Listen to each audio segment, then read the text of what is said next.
We a 39 280 ans par matin d'automne comme les autres, le monde bascula à jamais. À travers l'Europe et l'Asie occidentale, environ 200 Néandertaliens vaquaient à leurs occupations quotidiennes. Ils chassaient les vallées françaises, ramassaient des coquillages sur les rivages méditerranéens et y fabriquaient des outils utiles en pied dans les grottes creuses. Ils étaient loin de ces cultures plus tard. 999% d'entre eux auraient en pays. Il ne s'agit pas d'un entité. Il ne s'agit pas de bâtiment avec l'homme moderne de changements climatiques progressifs sur des milliards d'années. Non, il s'agit d'une catastrophe, une extinction soudaine violente et totale, en l'espace de 3 jours. Et prise de l'actuel Naples en Italie, le sol tremblait depuis des semaines. Sous la baie de Naples, dans une immense cavité souterraine appelée la caldaire des champs flagrines, 400 km3 de roches en fusion remontant vers la surface. La pression augmentait. Et ce matin d'automne, elle finit par céder. Et l'éruption de l'énième bright campagne a créé une énergie équivalente à celle de 200 000 bombes d'Hiroshima. A tidal 100 km3 de cendres de roches et de gaz surchauffés ont été projetées dans l'atmosphère. La colonne de cendres a atteint 4 km de hauteur, traversant la stratosphère et était visible à 1000 km de distance. Elle était 100 fois plus puissante que l'éruption du mont St. Helens en 1980, tel s'est produit au cœur du territoire néandertalien. Foucault du territoire. En quelques secondes, tu vis dans un rayon de 5 km autour du site de l'éruption faite incinèse, ardents des nuées ardentes, avalanches de gaz et de roches surchauffées défilant à 724 km par heure, ensevelir le sud de l'Italie sous plus de 100 mètres descendus. La température atteignait 750 degrés Celsius, une chaleur suffisante pour vaporiser la chair, une chaleur suffisante pour réduire l'SOS en poussière. Mais le véritable cancer n'y faisait que commencer, car ce qui s'était passé en Italie n'était que le début. Le nuage de cendres commença à s'y propager. Emporté par des vents stratosphériques, il se déplaça vers le nord-est à travers la Méditerranée. Les Balkans et l'Europe centrale. En 10 heures, des cendres tombaient en France. En 24 heures, elles atteignaient. En 48 heures, un voile gris recouvrait la quasi-totalité du continent européen. Partout d'où les cendres retombaient, les Néandertaliens mourant. Ils mourant en respirant, en rescapant déchirant les palmes. Ils mourant buvant de l'eau, contaminés par des particules volcaniques. Ils mourant de faim, car les cendres ensevelisaient toute végétation, et végétation est importante. Ils mourant d'hypothermie. Ils mourant. Eating pyroches ayant chuté de 8 à 10 degrés Celsius dès le premier jour, le ciel chargé de cendres bloquant la chaleur du soleil. Jusqu'à 1000 Néandertaliens. Au bout de 72 heures, il n'en restait plus qu'environ 2000. Comment le savant multipliés sont multiples. Elles sont inscrites dans le code génétique des restés néandertaliens, qui révèle un important goulot d'étranglement démographique il y a précisément 39 000 ans. Elles sont inscrites dans les couches de cendres volcaniques d'Aikowitz, sur les sites archéologiques néandertaliens à travers l'Europe, où l'occupation cesse brutalement à la surface des cendres est non répandue. Elles sont inscrites dans la composition chimique même des cendres, dont la signature est attribuée avec une certitude absolue à l'éruption de l'Ember-Campanian, mais le plus troublant, c'est ce qui est écrit là où les Néandertaliens ont réussi à survivre. car ces 2000 survivants n'étaient pas disposés au sard à travers l'Europe. Ils se sont regroupés dans 3 zones réfugiées spécifiques, tidées endurées où la géographie, la profondeur des grottes et un peu hasard sont conjugués pour créer des îlots de survie dans un monde d'accueil, la péninsule ibérique, où de profondes grottes calcaires à Gibraltar ont protégé de petites zones de pays retombées descendues. Les montagnes du Caucase ou des vallées d'altitude ont piégé les sendes dans les plaines, tandis que des sources géothermales se fournissent de l'eau non gelée et de la chaleur. Et la côte croate ou des gros donnant sur la mer en parmi les chargés descendaient de s'y dissiper au-dessus de l'Adriatique, préservant ainsi les ressources marines. 2000 Néandertaliens séparés par des milliers de kilomètres luttant pour survivre dans des poches de résistance isolées. Ils ignoraient si d'autres avaient survécu. Pour eux, ils étaient sans doute les derniers Néandertaliens sur Terre, étaient bien des gardes et gardes avaient récent. Car même si 2000 avaient survécu à la catastrophe initiale, leur espèce avait une blessure mortelle. Le goulot d'étranglement génétique était trop important, les populations trop réduites, les dégâts trop profonds. Ce qui suivait n'y fut pas une extinction rapide, si fut pas encore. L'an décalé sur 11 000 ans où la consanguinité, la concurrence pour les ressources est l'arrivée de l'homme moderne effacer à plus si que le volcan avait été initié.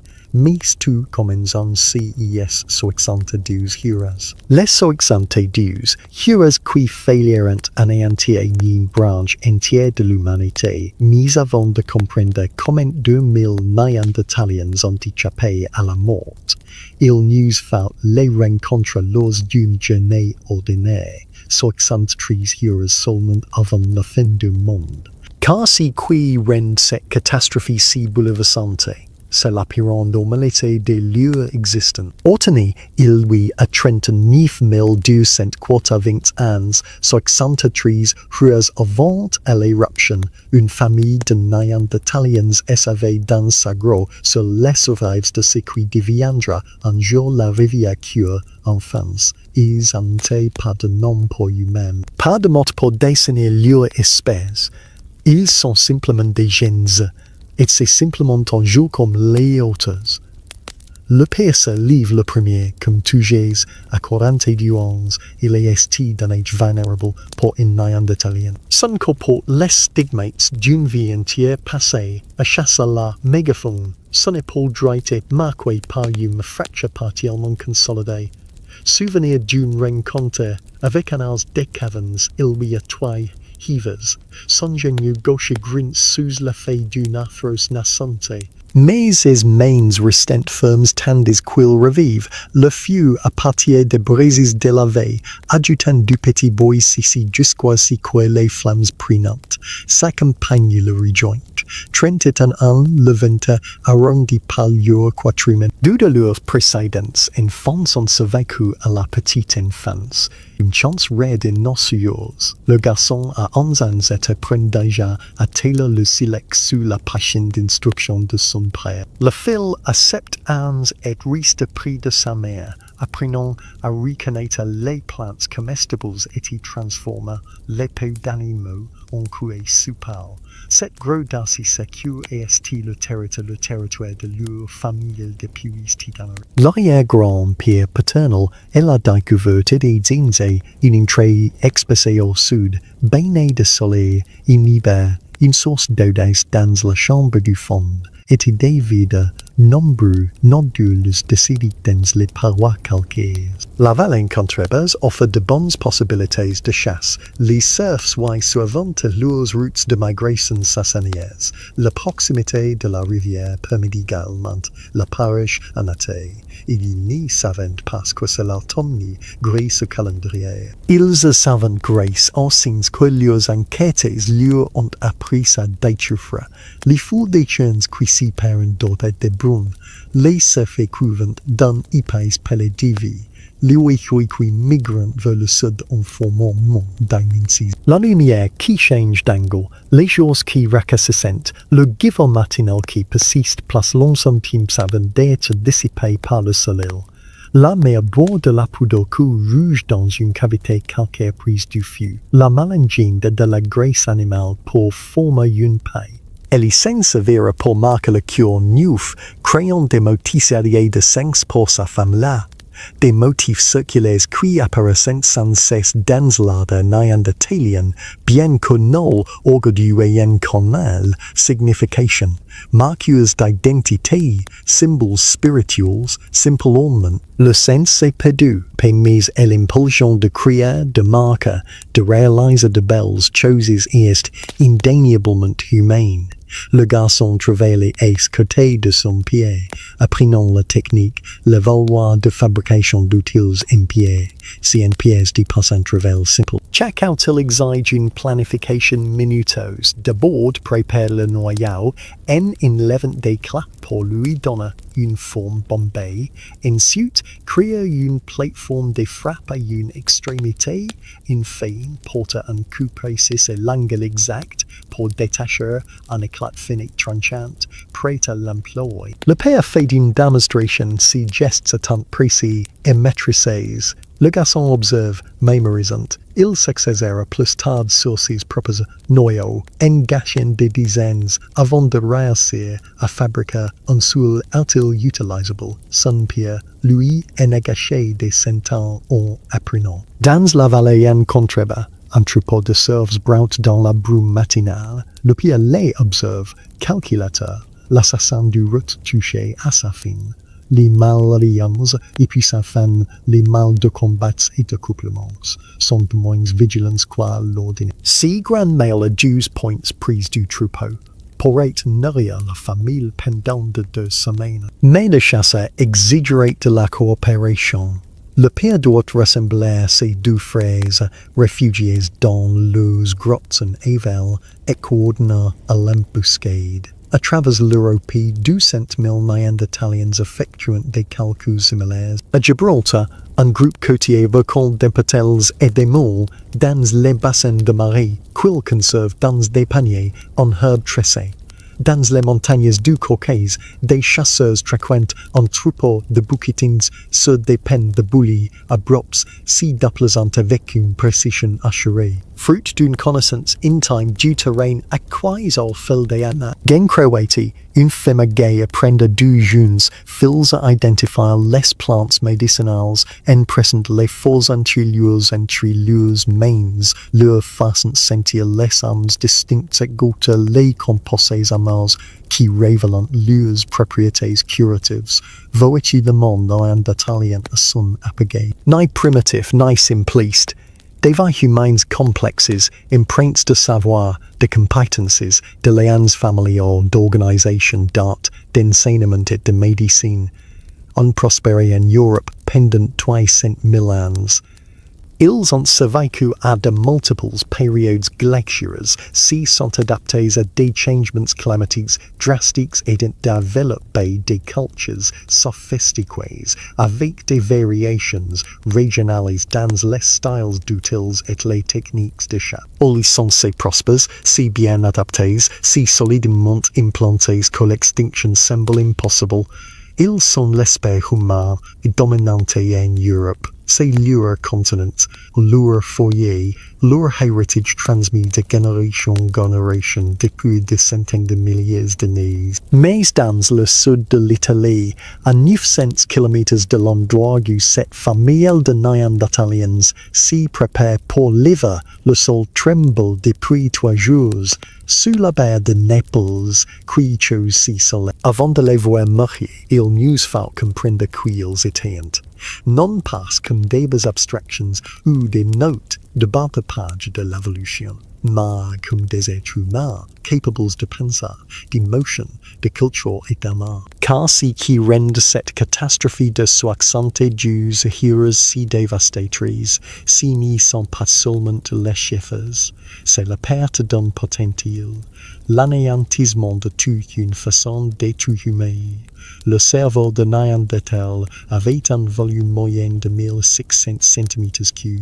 Le cerveau humain moderne, quant à lui, mesure en moyenne 1250 cm3. Le leur était donc, en moyenne, plus volumineux que le nôtre que le nord Idouan, découverte en Israël, présentait un volume cérébral de 1740 cm3. Parmi les plus importantes jamais mesurées chez une espèce humaine. Un cerveau volumineux n'est pas automatiquement synonyme d'intelligence supérieure, mais il exige un investissement calorique considérable. L'évolution humaine passe d'être organisée s'organise aussi qu'à du sang récent. Leurs corps étaient des chefs d'œuvre d'adaptation au froid. Les mâles adultes mesuraient en moyenne 165 mètres et pesant environ 84 kilos, presque entièrement composés de muscles. Leurs os étaient 30% plus denses que ceux de l'homme moderne, capables de résister à des impacts considérables. Leur cage thoracique, en forme de tonneau, leur offrait une plus grande capacité pulmonaire pour traiter l'air froid. Leurs knees, larges et proéminentes, réchauffaient l'air inhalé avant qu'ils n'atteignent mieux poumons. Chaque aspect de leur anatomie reflétait tibalines d'évolution dans l'Europe de l'ère glaciaire. Mais l'anatomie n'est révèle qu'une partie de l'histoire. Leurs ont-ils témoignent d'une intelligence sophistiquée, capable d'une pensée séquentielle complexe. L'industrie lithique moustarienne comprend plus de 40 types d'outils distincts, chacune nécessitant des techniques de fabrication spécifiques. La méthode level 1, leur technique emblématique, exige une planification minutieuse. On n'est pas si contente de frapper une pierre et espérer obtenir un tranchant sur l'outil visualisé l'outil par plusieurs frappes préliminaires, créer l'angle précis, la platée, le coup final avec une force et un positionnement exact. Les anthropologues qui apprennent la technique level 1 indiquent qu'il faut des mois de pratique pour en acquérir les bases. Certains outils néandertaliens nécessitaient plus de 20 types de fabrication. Il s'agissait d'outils composites comportant plusieurs pièces comme des lances et manches dont la pointe en pierre était fixée en manche en bois à l'aide de pas de boulot. La fabrication de cette poids exigeait de chauffer l'école de boulot à des températures précises. Sans avoir accès à la poterie, ils ont mis au point des méthodes pour y parvenir grâce à l'utilisation de braises et de fausses cuvettes, démontrant ainsi leur compréhension des processus chimiques et du contrôle de la température. Il y a ensuite la preuve de la compassion. Le squelette Shanida, découvert en Irak, raconte une histoire qui transcende les frontières des espèces. Cet individu était un homme, âgé d'environ 40 ans au moment de sa mort un âge avancé pour un Néandertalien. L'analyse de ses restes révèle des blessures catastrophiques subies d'années auparavant. Il était aveugle de l'œil gauche, probablement à la suite d'un coup à la tête qui lui a également causé une paralysie partielle du côté droit. Son bras droit était atrophié, peut-être amputé au-dessus du cou d'après une blessure. Il souffrait d'une arthrite sévère touchant plusieurs articulations et avait des difficultés à marcher. Aucune de ces blessures n'y est la tué. Il y a vécu avec elles pendant des années, peut-être des décennies. Ce qui signifie quelqu'un a pris soin de lui. Là, aidé à manger, de protéger des prédateurs, à transporter ses affaires lors des migrations saisonnières du groupe. Il ne pouvait ni chasser, ni participer à la défense du groupe, ni même s'y nourrir correctement. Mais ils ont gardé une vie malgré tout. Dormir, tête de la famille, pasquil comptit, pasquil la compassion fait partie de ce qui nous rend humaines, étant humanes. La culture châtelperronienne du sud de la France témoigne de la chrétienne d'objets symboliques par les Néandertaliens il y a environ 45 000 ans. Destins d'animaux passés, portés en pendentifs, des perles de coquillage transportés sur des centaines de kilomètres, des côtes jusqu'aux sites de l'intérieur, des os sculptés et ornés de raigneuses. De l'ocher rouge rhydoite en powder et mélange de la graisse, utilisé pour créer des marques dont la signification reste encore unknown. Certains archéologues s'assinent que signent paraissent qu'après le contact avec les humains modernes, se garantit imitation plutôt qu'une invention indépendante. Mais, quel soit original ou emprunté, l'impulsion de créer, d'embellir, d'affirmer son identité par le parier est profondément humain. Il existe même des indices troublants de l'existence de musique. L'afflux d'Ivbabe en forme d'oies de cavernes percées de trous régulièrement espacés a été découvert en Slovénie. Le débat persiste quant à savoir s'il s'agit d'un instrument fabriqué par les Néandertaliens ou simplement d'un os endommagé par les dents carnivores. Mais l'idée que les Néandertaliens ayant créé de la musique, qu'ils se réunissaient autour du feu pour jouer des mélodies, qu'ils possédaient un sens esthétique au-delà de la simple utilité. Cette possibilité les rendit étrangement familiers. N'étaient pas de simples créatures vouées à l'extinction. Chacun des êtres humains, aussi intelligents et sensibles que nous, ils mènent leurs enfants, ils soignent leurs blessés. Ils créent la beauté, ils accumulent des connaissances, ils les transmettent à la génération suivante. Leur vie intérieure était d'une richesse couvance à peine imaginée.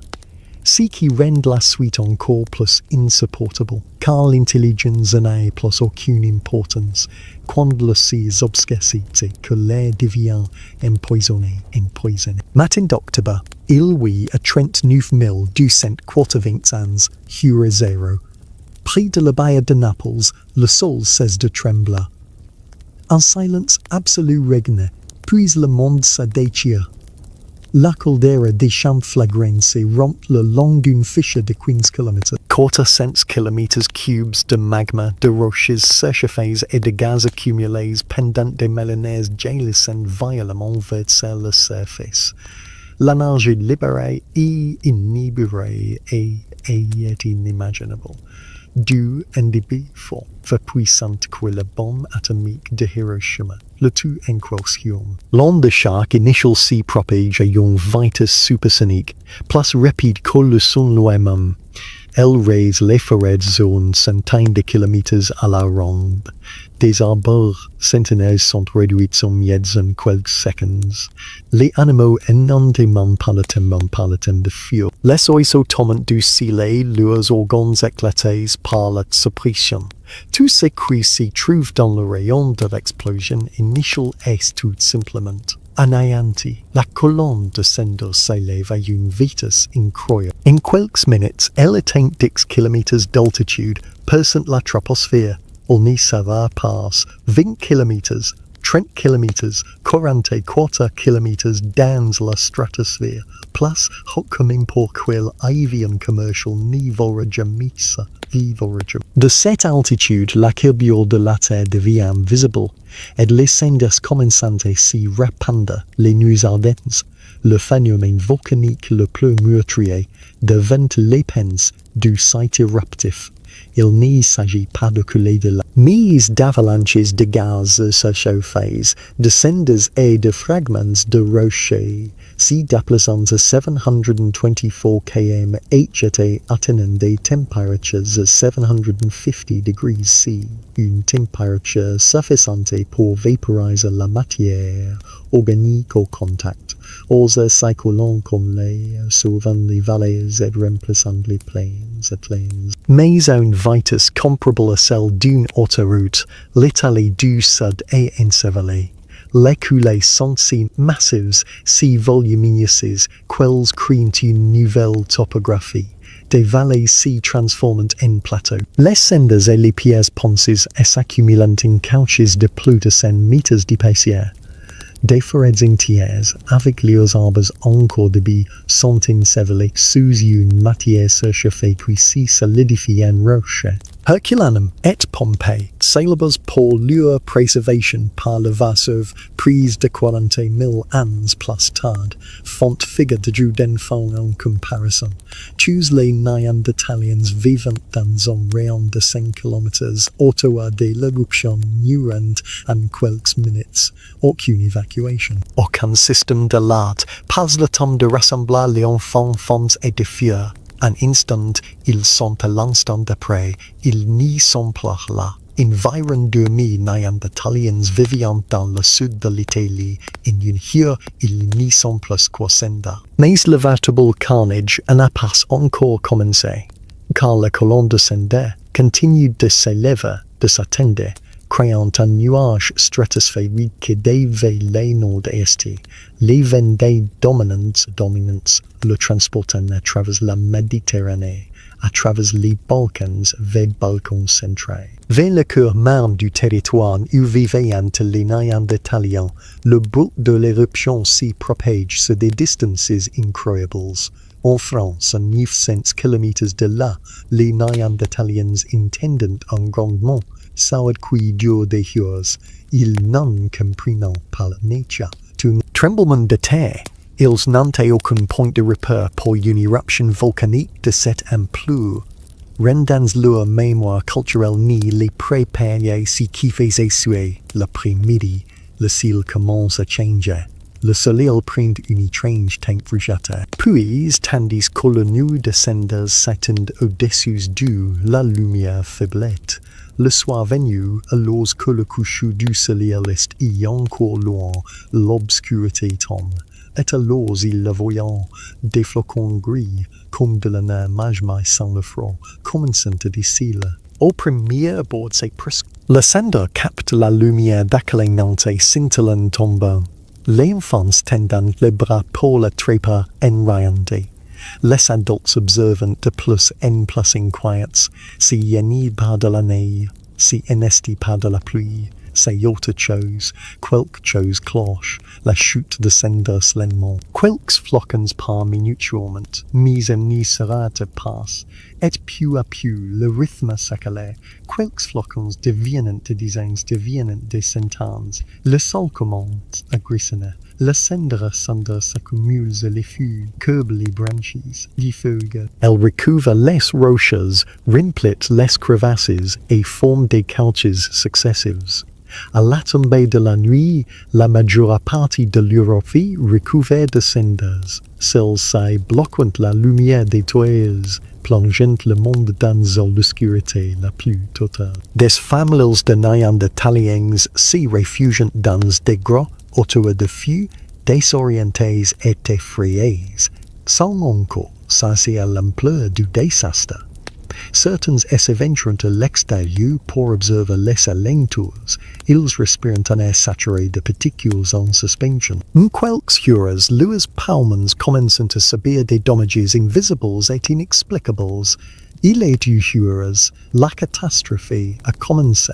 1900 km au nord, dans ce qui est au de la France, une femme néandertalienne est sur le pont de Lévis, l'ayant aussi les dépercevoir quelque chose d'inexplicable. Elle prendrait alors une décision, qui décidera d'où sort de sa famille. La femme néandertalienne d'assez secure ne trouve pas le sommeil.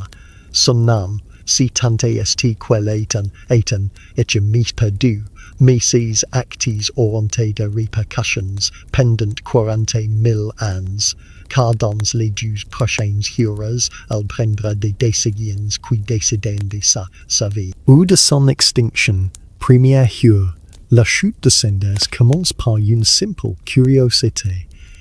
Son fils d'Anzans en attrape quelques flocons dans la paume de sa main, les examinant avec l'attention minutieuse que son père lui a pris sa porte, et tout s'y trouve dans une neige. Ces flocons sont étranges, gris, poudreux, mais avec une texture granuleuse différente de celle de la neige. Lorsqu'on les fait entre les doigts ils n'y fondent pas. Ils grattent. Le garçon les monte à son pied, qui frôle les salles et tout aussi perplexe. Troisième heure. L'accumulation devient visible. Une fine pellicule grise recouvre tout l'entrée de la grotte. La tentation de la famille, dressée pour se protéger du vent, sa face sous un poids inattendu. Le pied et s'aventure dehors pour la secours est revient intus. Le sandrango désagréable Emma. Elle lui tapisse la langue, lui donne envie de cracher.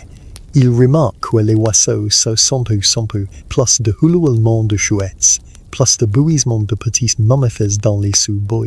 Juste le lager murmure descenders qui tourmentent. 5 heures. La femme prend sa première décision cruciale.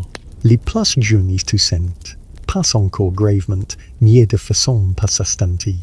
Le garçon qui joue avec des flocons de cendille et maintenant une tout persistante qui lui fait cracher des glaces grisâtres. Elle aime tout le monde plus profondément dans le réseau de grottes. Loin de l'entrée où les chargés descendent sans filtre, la grotte comporte 3 imbes. D'habitude, ils dorment dans la chambre avant, la plus proche de la chaleur et de la lumière. À présent, elle insiste pour qu'ils aillent dans la deuxième chambre, à une vingtaine de mètres de l'entrée. Cette heure, le jour devrait être à son zénith. Au lieu de cela, la nuit tombe. Le nuage de cendres est épaissé, occultant si efficacement le soleil comme dit ressemble au crépuscule. La température chute. Le pire le sent marem à l'intérieur de la grotte. Il éteint le feu, consumant le bois qu'ils avaient prévu de garder pour plusieurs jours. Mais la chaleur colle comptait plus que les provisions à cet instant. Neuvième heure. D'autres Néandertaliens font des cas différents. Dans une grotte située 5 km en aval, une état familial s'y blottit prise de l'entrée, observant la chute descendre avec une inquiétude croissante. La grotte est plus profonde, à peine 6 mètres. Lorsque les cendres commencent de zone filtrée à l'intérieur, recouvrant leurs provisions et leurs fourrières pour la nuit, ils prennent une décision. Ils migreront vers le sud, long de cette étrange négaise, vers leurs territoires de chasse des veaux, au chemin le ciel reste dégagé, où ils font leurs bagages rapidement, viennent sécher, outraise ont-ils essentiels, le pied et 2 fils adolescents portant des lances, la mère pour leur plus jeune enfant, aguet de sur montoines, ils avancent dans ascenderait et s'y mettent en marche, ils ont des clubs morts. Leurs palmans déchirés par des particules de verre microscopiques, leurs corps s'y refroidissant dans une prairie recouverte de cendres qui n'y revadire jamais signe. Dixim meurt, la femme d'assez secours prend sa deuxième décision. Les cendres tombent si abondamment que la visibilité extérieure doit être quelques mètres. Mais surtout, la qualité de l'air pris de l'air crée de l'entrée est considérablement dégradée. Quiconque s'y est attarde en quelques minutes, elle seule est l'entrée de la grotte. Pas complètement. Ils ont besoin d'aération pour éviter l'asphyxie due à leurs propres flammes. Mais et son compagnon traînant leurs plus grandes peaux sur l'ouverture, les calant avec des pieds ni les 50 petits interstices en haut. Ça aide l'air de la deuxième chambre, bien que non purifiée, est respirable. La profondeur de la grotte assure une filtration naturelle. Les particules de cendres se déposent dans la première chambre avant de les éteindre. Si elle n'est pas parfait, mais c'est suffisant. Deuxième heure, à travers l'Europe, plus être 50 000 Néandertaliens sont déjà morts ou agonisants. Ceux qui ont fait les grottes mourant de hypothermie et d'inhalation de cendres.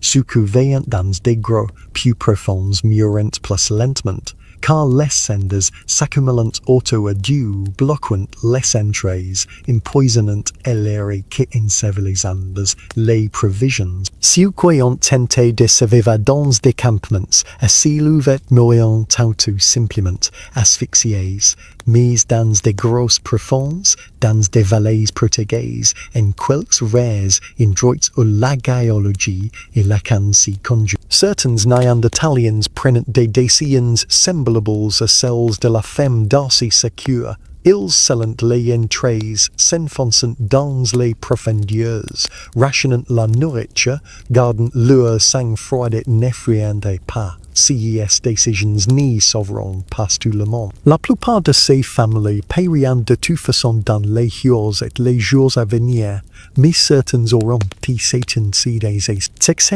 d'assez secure, qui déplacent ces familles toujours plus profondément à mesure que les retombées descendent s'intensifiant, fait des choix qui auraient pu sauver sa lignée. Si ont été posés cuivassés, car la plupart des Néandertaliens qui ont survécu aux 12 premières heures de retombées descendantes ont commis la malheur fatale. Ils ont tenté de se réfugier dans des gros fogiers dans des abris sous roches.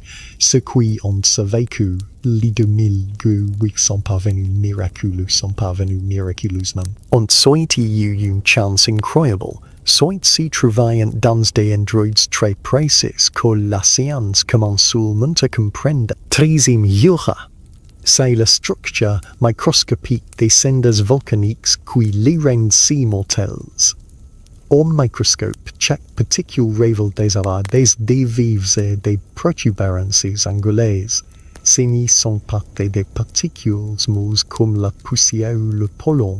Ce sont des éclats de verre, créés lorsque de la roche en fusion explose dans l'atmosphère et se solidifie instantanément. Et chaque inspiration les aspire profondément dans les poumons. Le système respiratoire humain possède des mécanismes de défense. Les poils du nez filtrant les grosses particules, le mucus passe petit. Les cisés de minuscules structures filiformes tapissant les voies respiratoires, évacuant les particules piégées vers la haute pour qu'elles soient expectorées ou avalées. Mais les cendres volcaniques déjà ont séquences, les particules sont suffisamment petites pour passer à travers les poils du nez, suffisamment coupantes pour se loger dans les parois des voies respiratoires et suffisamment abondantes pour saturer la production de mucus. Une force dans les dés, pièces et s'accélérant, chaque particule y raffle et détruit les alvéoles. Minuscules sacs d'air où l'oxygène pénètre dans le sang. L'organisme est réagi par une inflammation, inondant les poumons de liquide potent de respirer.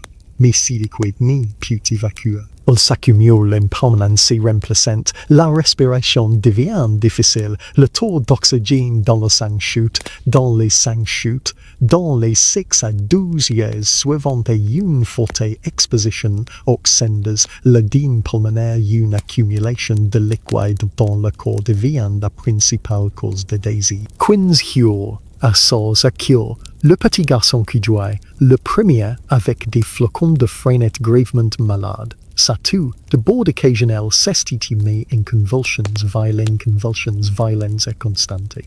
Quand il crie, ses glaires sont rosées. Douce, sa mère le berce doucement dans ses bras, chantant des chansons dont les mélodies si sont éteintes avec le dernier qui les connaissait. Mais ça, pour grandir, elle a déjà vu la maladie, des plaies infectées, des fivers, le lent dépaysement, qui emporte parfois les personnes âgées. C'est différent, c'est rapide. Dès septième heure, le pire prend une décision. Le piso d'eau, stocké dans des sacs de cuir pris de l'entrée de la grotte est contaminé. Il est constaté qu'il y a des Heures, une fine pellicule de cendres grises flotte à la surface, mais ils ont besoin d'eau. Il n'a pas laissé sa femme là, c'est déchiré. Il s'aventure dans la première salle, récupère un sac, puis retourne dans la seconde.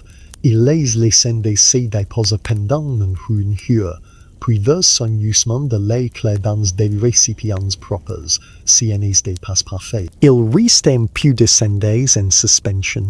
Mi c'est mia corine, dix ne feras, le passage extérieur métamorphosé, si qui tate une vallée forestière familière, yesti devenu un tasser d'étranger, 15 cm descendés recouvrent le sol. Les arbres s'y dressent comme des monuments gris, leurs branches ployant sous leurs poids, aucun animal ni bouger, aucun oiseau ni chante. Le sol brut et le mai continue descendre quitamment, en son semblable en gracement loingre comme si l'univers lui-même retenait son souffle. Un troupeau de cerfs, le même que le père, observait encore hier matin, guettement dans la prairie, au pied de la grotte. Ils en ont fait, ils n'ont pas échappé, oxendes qui tombaient du ciel. Ils ont brûlé l'herbe, recouvert de cendres, bu l'eau contaminée, respirer l'air chargé de cendres. À présent, ils sont immobiles, leurs corps déjà enfouis sous une épaisse couche grise, 21 heures, dans les grottes d'Europe des signes similaires s'y déroulent. N'Allemagne, un vieux Néandertalien, trop faible pour être déplacé lors de la fuite de sa famille, et est seul dans l'obscurité, sa respiration superficielle est humide. En Espagne, une jeune mère se dans ses bras sans nourrisson qui n'y pleure place, dont les lèvres sont devenues bleues, dont la petite poitrine bouge à peine. En Pologne, un groupe d'adolescents, séparés de leurs familles lors d'une partie de chasse, s'y blottés sous un serpent rochu qui n'avait aucun abri véritable, craquant du sang dans l'immensité grise. 23e heure, une femme fait un terrible constat, un terrible constat. Son plus jour fills est train de mirier. Elle entend à sa respiration, le voit à son teint, le sent à la chaleur qui émane de son petit corps. La fièvre pour sévère, son corps tombe de compte d'infection d'aux lésions pulmonaires, mais il n'y a pas d'infection. Les dégâts sont purement mécaniques, et elle est écrasante. 24 heures, la première journée s'achève. À travers l'Europe, peut-être 100 000 Néandertaliens sont déjà morts, 100 000 autres agonisant, leurs poumons trop endommagés pour leur permettre de survivre plus d'un jour ou deux. Et les cendres continuent de tomber. Elles tomberont encore pendant 24 heures, puis encore seulement une. Le cycle éruptif s'y poursuivra pendant près de 2 jours, progettant toujours plus de cendres dans la stratus. Dans les monts agros d'Irak, dans les vallées du Caucase engagées dans les grosses profondes de Gibraltar, un phénomène différent s'y produit.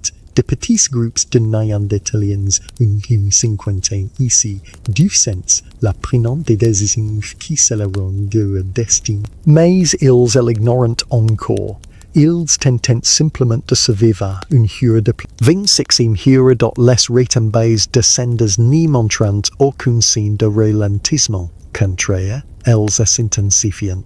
Les vents changent de direction, créant des tourbillons qui déversent les cendres accumulées en gerbes denses, si couchettes accumulées en 2 heures double en 6 heures. 20 cm, 30 cm, dans certaines vallées où le relief canalise les retombées, les passer d'après 50 cm, de quoi ensevelir un fond de bord de la mégafaune moite en masse. Le processus est de borderland, puis en rhinocéros les nutributs dans les cendres, sont des sources de nourriture habituelles in fruits hors de portée. Désespérés, ils tendent à manger la végétation recouverte de cendres. Les particules s'y mélangeant et végétaux dans son estomac forment une pâte abrasive qui déchire sa paroi intestinale. Quelques heures, une hémorragie interne s'y déclare. En moins d'une journée, il s'effondre et n'y s'y relèvera jamais un troupeau de chevaux et confronté à la même crise. Ils sont adaptés pour survivre aux hivers où la neige recouvre l'herbe. Ils savent gratter la neige pour trouver de la nourriture en dessous, mais le sender n'est pas de la neige. Et les places lieux plus compactées et en dessous, il n'y a pas d'hiver, seulement de la sender, comprisée en comprissant couches que leurs sabots n'y pouvaient pénétrer. Les chevaux s'affaiblissent. Les poulains meurent les premiers, leurs petits corps incapables de survivre sans nourriture. Les adultes suivant quelques jours plus tard, à la 30e heure, les cours d'eau d'Europe 70 degrés. Les ruisseaux, limpides depuis des millénaires, charriant désormais des senders en suspension, formant une bau épaisse, plus proche du ciment humide que de l'eau. Les rivières ralentissent, obstruées par les sédiments accumulés. Des millions de poissons meurent, leurs branches obstruées par les particules, les insectes aquatiques disparaissent, l'écosystème d'eau douce tourne en quelques cures. Pour les Néandertaliens qui dépendaient de la pêche, et beaucoup en dépendaient en autonomie, lorsque les remontées de Seulement leur fournissaient une source de calories facile, c'est une catastrophe. Non seulement les poissons disparaissaient en train de mourir, mais l'eau elle-même devient impropre à la consommation. Certains Néandertaliens tentaient de creuser des puits, espérant trouver de l'eau potable sous la surface contaminée. Dans certains endroits, la fonction tombait. Mais les cenders étaient infiltrants dans le sol, contaminant même les nappes phréatiques en quelques jours 36e. Heures, la chute des températures accale. Le nuage de cenders stratosphériques recouvre désormais la majeure partie de l'Europe, bloquant 15% du rayonnement solaire. Cela peut paraître peu, mais l'effet est dramatique. Les températures moyennes en Europe passent environ 8 degrés Celsius à des températures inférieures à 0 en 2 jours. Le gel apparaît dès midi. La glace se forme sur les cours d'eau qui devraient couler lieuement en automne. Les Néandertaliens ont évolué pour s'adapter au froid. Leurs corps sont de véritables chefs d'œuvre d'adaptation au froid, mais ils sont adaptés à un refroidissement saisonnier progressif et non à une chute brutale des températures. De plus, cette adaptation suppose un apport alimentaire suffisant pour maintenir la chaleur corporelle. Sans nourriture, mais l'organisme le mieux adapté au froid commence à défaillir. Quand Heures a ainsi ce cure, le plus jeune fils de la femme meurt. Il sait de respirer peu après l'aube du deuxième jour, bien que l'aube soit à peine discernible de la nuit, sous un ciel obscurci par les cenders. La femme le serre dans ses bras pendant des heures, le berceau gémissant d'un chagrin qui transcende les espèces. Le pied finit par prendre le petit corps, le transport jusqu'en chambre, la partie la plus profonde de la gorge, et le dépose délicatement dans une alcôve naturelle. Ils ne pouvaient dire à ce n'est pas ventir diables d'extérieur, sûrement descendés et la mort, tient descendés et la mort. Cette scène s'y répète à travers l'Europe. Dans une grotte croate, un Néandertalien gay secouma un édème pulmonaire, ses poumons remplis de liquide. Dans une vallée française, une famille entière de 8 personnes meurent à quelques heures d'intervalle.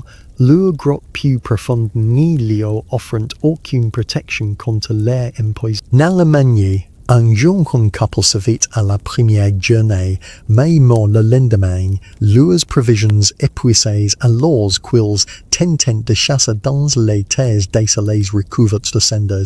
46e heure, certains Néandertaliens prennent des décisions désespérées. Un groupe de 5 adultes, dans ce qui est aujourd'hui leur tract, décide de migrer vers les montagnes, espérant que l'attitude liée permettra d'échapper aux cendres.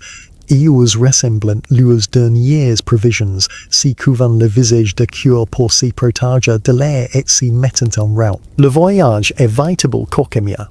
La visibilité tombe à moins de 10 mètres. Par endroits, les cendres atteignent la terre. Le froid est intense, ils parcourent 15 km avant que le plus jeune homme n'y s'affonde, les poumons trop endommagés pour continuer. Les auteurs tentent de le porter, mais comment transporter empoids morte travers les sendes quand on est déjà affamé et qu'on peine et respire. En il tombe. La dernière est mariée est une femme d'une trentaine d'années, forte et déterminée, qui parcourt encore 2 kilomètres avant que son corps ne la lâche. Elle s'effondre face contre les sendes, relève pas de 48 minutes. Les retombées de sendes commencent à ralentir par endroits. Elles ne se pas, elles y poursuivront par intermittence pendant des jours, mais l'accumulation importante et constante diminue. Dans les rares endroits où le ciel se dégage temporairement, des Néandertaliens sortent de leurs grottes pour constater les dégâts, sequels voyant les bouleverse profondément. Le monde a disparu tout dit, et rien n'y bouge. Le silence est total et absolu. Tues découvrant les cadavres. Des animaux partout, morts ou agonisants, la chaîne alimentaire est effondrée. Même s'ils survivent ascendent, même si leurs poumons guérissent, même si elles redeviennent peu, comme aujourd'hui. La mégafaune qui a permis aux Néandertaliens de survivre pendant des centaines de milliers d'années de disparaître. Et sans train de disparaître. Et sans elle, comment un Néandertalien put-il survivre? Pour les Néandertaliens qui ont survécu n'étaient pas intelligents ni plus forts. Mais ils partageaient 3 points communs, des grottes profondes à plusieurs chambres, des réserves, des nourritures et une situation géographique des plus favorables. Il existait un facteur que personne ne pouvait contrôler, living vents, qui déterminait la répartition des sendes plus abondantes, et ces vents ont créé 3 zones refuge. À la 50e heure, alors que la catastrophe atteint son paroxysme, des schémas commencent à se dessiner dans les archives archéologiques. Des schémas invisibles pour les Néandertaliens qui périssaient à travers l'Europe, mais évidents pour les scientifiques analysant les dépôts de sendes 40 000 ans plus tard. Les sendes n'y sont pas retombées uniformément. Les régimes de vent, les chaînes de montagnes et la distance de ces directions ont créé des zones de relative sécurité. 3 zones, 3 individus et de petites populations néandertaliennes ont eu une chance de survivre. La péninsule ibérique, première zone refuge, a protégée par les Pyrénées, qui ont fait barrage aux coulées de sendes les plus importantes. À l'Espagne du Sud et le Portugal ont reçu beaucoup moins de sendes que l'Europe centrale. Mais la géographie seule n'explique pas la survie. La clé réside dans les grosses et dans les grosses, plus précisément. Dans les réseaux de grottes calcaires de Gibraltar, la grotte de Gorme, elle n'y recevra ses noms que 39 000 ans plus tard, lorsque les géologues exploreront ces profondeurs pour la première fois. Mais 50 heures après le début de la catastrophe, elle abrite une vingtaine de Néandertaliens qui, dans les premières heures, prendront des décisions qui leur sauveront la vie. La grotte s'enfonce sur place de tirs de bolaire. L'ascenders dans la falaise calcaire et ses multiples salles assurant une filtration naturelle de l'air. Les sendes qui pénétrant à l'entrée s'y déposent dans la première salle. Les qui attendent les aies, plus profondes et filtrées par des passages de pierre. Surtout, la grotte de Gordes donne sur la mer Méditerranée. Lorsque le vent est soufflé de la mer vers la terre, l'air marin relativement peu pénètre dans la grotte chassant les particules de sondes accumulées, si n'est confortable ni sué, mais on peut oui survivre. 56e jour, le Caucase, douzième zone de refuge. Ici, la survie dépend de l'altitude plutôt que de la profondeur de la grotte. Les sendes volcaniques, lourdes et chargées de particules, s'y déposent dans les vallées peuplées. Mais les hautes vallées introduisent 1000 mètres d'altitude, restent relativement dégagées. Le nouveau descendants passe au-dessus, mais la plupart des pépicules retournent avant d'atteindre ces altitudes. De petits groupes de Néandertaliens présents par hasard dans ces hautes vallées à l'automne, suivant et putes et tuples de bucketings lors de leurs migrations sanitaires, si retrouvent dans des poches d'air respirable assainies par la désolation. Ils aperçoivent la brume grise qui envahit vallées incontrables. Ils comprennent d'où mieux qu'ils le peuvent que descendre fi la mort. CES groups beneficient daughters attempt. Les sources thermales gather mix frequents dans le Caucase, fournissant de l'engelé lorsque les températures chutent. Les petits mammifères et les oiseaux, qui cherchent également refuge dans les hautes vallées, leur offrent aux noins un peu de nourriture, celle-ci plus abondante. Beaucoup mirent des femmes, mais certaines survivantes sont heures. La côte croate, la troisième zone de refuge. La mer Adriatique crée son propre microclimat, modérant les variations de température qui assurent des vents constants qui éloignent les sendes des grosses côtières plutôt que de les déposer. Les groupes néandertaliens vivant dans des gros corps comme celle de Vindiga, dont l'ouverture donne sur la mer, subissent des retombées descendantes, mais pas d'accumulation. Contrairement aux groupes vont à l'intérieur des terres dont les ressources alimentaires disparaissent complètement, les Néandertaliens côtiers ont accès aux ressources marines. Les coquillages n'y sont pas affectés par les sendes. Patels, moules, alcines, ils continuent de filtrer l'eau de mer, quels que soient les précipitations. Les populations de poissons de l'Adriatique souffrent mais ne s'effondrent pas complètement. Les phoques et les dauphins, mammifères marins que certains Néandertaliens chassaient en des Heures. Les analyses génétiques réalisées révéleront que les populations néandertaliennes ont subi un grave goulot d'étranglement il y a environ 39 000 ans. La taille effective de la population, le nombre d'individus contribuant réellement à la transmission de leurs gènes à la génération suivante, a chuté à un chiffre compris entre 1800 et 1500 individus. Ce nombre n'y représente pas tout ce qui ont survécu aux 72 premières heures, mais ce qui ont survécu suffisamment longtemps pour s'y reproduire. 2000 Néandertaliens, sur 200 000, un taux de survie de 1%, une mortalité de 99%. Il s'agit de l'un des goulots d'étranglement démographiques les plus graves jamais enregistrés dans les archives humaines, plus grave encore que celui provoqué par l'éruption du Toba, qui a presque anéanti l'Homo sapiens il-uomo, 74 000 ans. Plus grave que n'importe quelle épidémie ou famine historique. 70 Heures, les toisons refuges sont séparés par des milliers de kilomètres.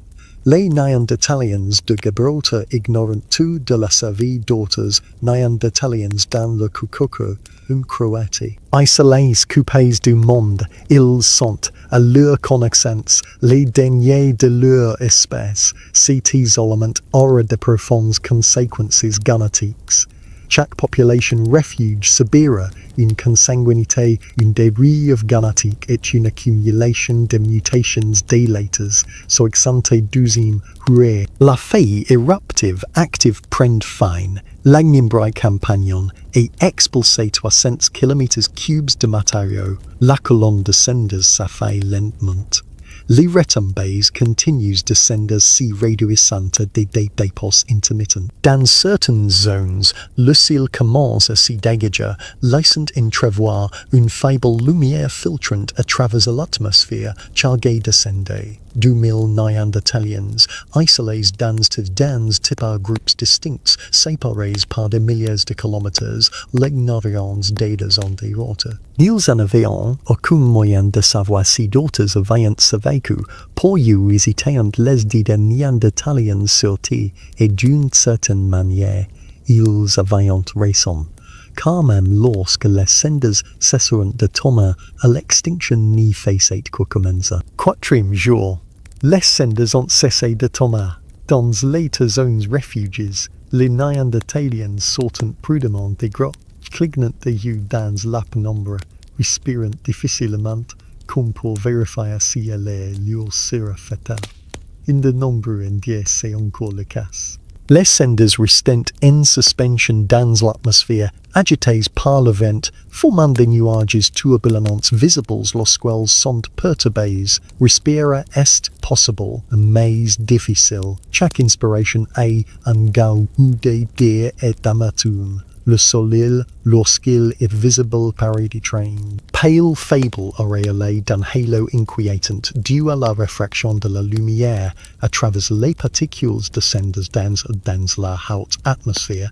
Il ne porte plus aucune chaleur. La température continue de chuter, ce qui devrait être un automne ressemble maintenant un hiver rigoureux. Le givor recouvre tout de la fin de la matinée. La glace se forme sur l'eau stagnante, même à midi. Sixième jour, les survivants commencent à prendre conscience de l'ampleur de la catastrophe. Un Néandertalien du groupe de la garde de Gorham s'aventure loin de la côte, progressant vers l'impériaux des terres pour explorer les territoires d'autres familiales. Il n'y trouve que la mort. Les grottes occupées par des cousins, des voisins, des membres de la famille, toutes vides ou remplies de cadavres. Certains sont morts asphyxiés par les cendres, d'autres de femmes.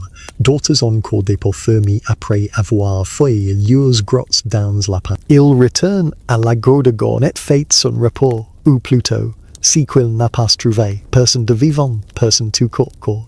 Le groupe encaisse cette information en silence. Ils sont sous. Si constat pis l'ordre créant un fardeau psychologique qui s'ajoute des difficultés physiques de la survie. Huitième jour. La nourriture devient le problème. Au groupe de la garde de Gorham, une vingtaine d'individus avaient constitué réserves pour l'hiver. De quoi tenir toute l'assassin en temps normal. Mais la situation est loin d'être normale. Impossible de chasser, il n'y a pas d'animaux, impossible de courir, il n'y a pas de plans, chaque calorie consumée provient de leurs réserves, et ces réserves sont délimitées. Un conseil s'y forme, ces membres laissent place à gaze faisant preuve d'une cruauté pragmatique. 25 individus, des réserves actuelles pourraient tenir 2 mois, rationnées avec soin, et 2 mois pour quoi faire. Si les cendres n'y s'y dissipent pas, si les animaux n'y reviennent pas, si les plantes n'y poussent pas, alors ils n'y font que retarder la mort. La question n'est plus comment survivre, mais combien de temps vous nous survivre. 9e jour. Des calculs similaires s'y posent dans le refuge du Caucase. Ici, une cinquantaine d'Néandertaliens réfugiés dans les hautes vallées sont confrontés aux mêmes difficultés. Ils ont de la viande de bouquetin séchée pour l'hiver. Ils ont des réserves de pignons de pin ramassés à la fin de l'été. Mais les troupeaux de bouquetins qui devraient passer par là lors de leur migration sont absents. Soit ils sont morts dans les plaines, soit ils ont emprunté d'autres routes. Les pins sont recouverts de cendres et il est plus probable qu'ils produisent de nouvelles graines avant des années. La doyenne du groupe, 61 ans, un véritable miracle de longévité, fait une suggestion à la fois horrifiante et terriblement logique. Arrêter de nourrir les mérits. Les 5 personnes trop blessées ou malades pour contribuer au consommant des calories qui n'y leur permettront pas de survivre. Mais avant garder la nourriture pour ceux qui ont une chance de s'en sortir. Un calcul cruel vaut mieux qu'une mort certaine par excès de générosité. Le groupe débat, certains refusant, d'autres acceptant, ces débats si est-ce impossibles, si répétant dans les zones de refuge. La survie exige de la cruauté. Mais jusqu'où peut-on aller dans la cruauté avant de perdre ce qui donne un sens à la survie? 10e jour. Level volcanique est désormais incontestable. Les temperatures in Europe ont chuté de 6 à 8 degrés Celsius par rapport au niveau d'avant l'éruption. La saison de croissant, qui touchait déjà à sa fin avec la retournée, a été écoutée de 40 à 60 jours. Les plantes qui s'y préparaient entrent en dormance pour l'hivernant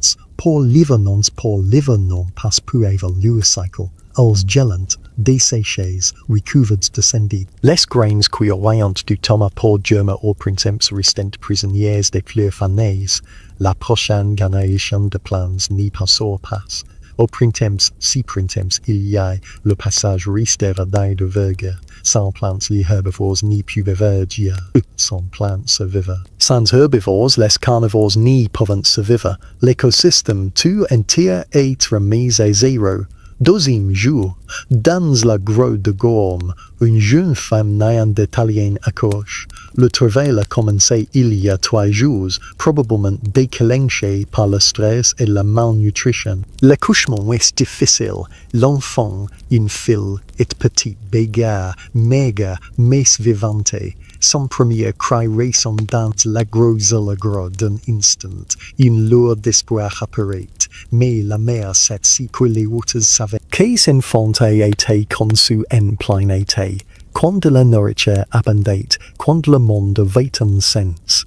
Personne dans le groupe n'y consulte maintenant. Le stress, la malnutrition, les mécanismes de survie du corps y bloquent la reproduction. Si bébé pourrait être le dernier enfant néandertalien né dans ces refuges pendant des mois, peut-être des années, peut-être pour toujours, 14 jours. Les 2000 survivants sont confrontés à un choix crucial pour l'avenir des Néandertaliens. Rester dans les grottes à mirer lentement de femmes ou à s'aventurer dans les caisses désolées recouvertes et descendeuses et chercheurs de la nourriture qui pourrait ni jamais exister. Les vestiges archéologiques révèlent la suite des événements.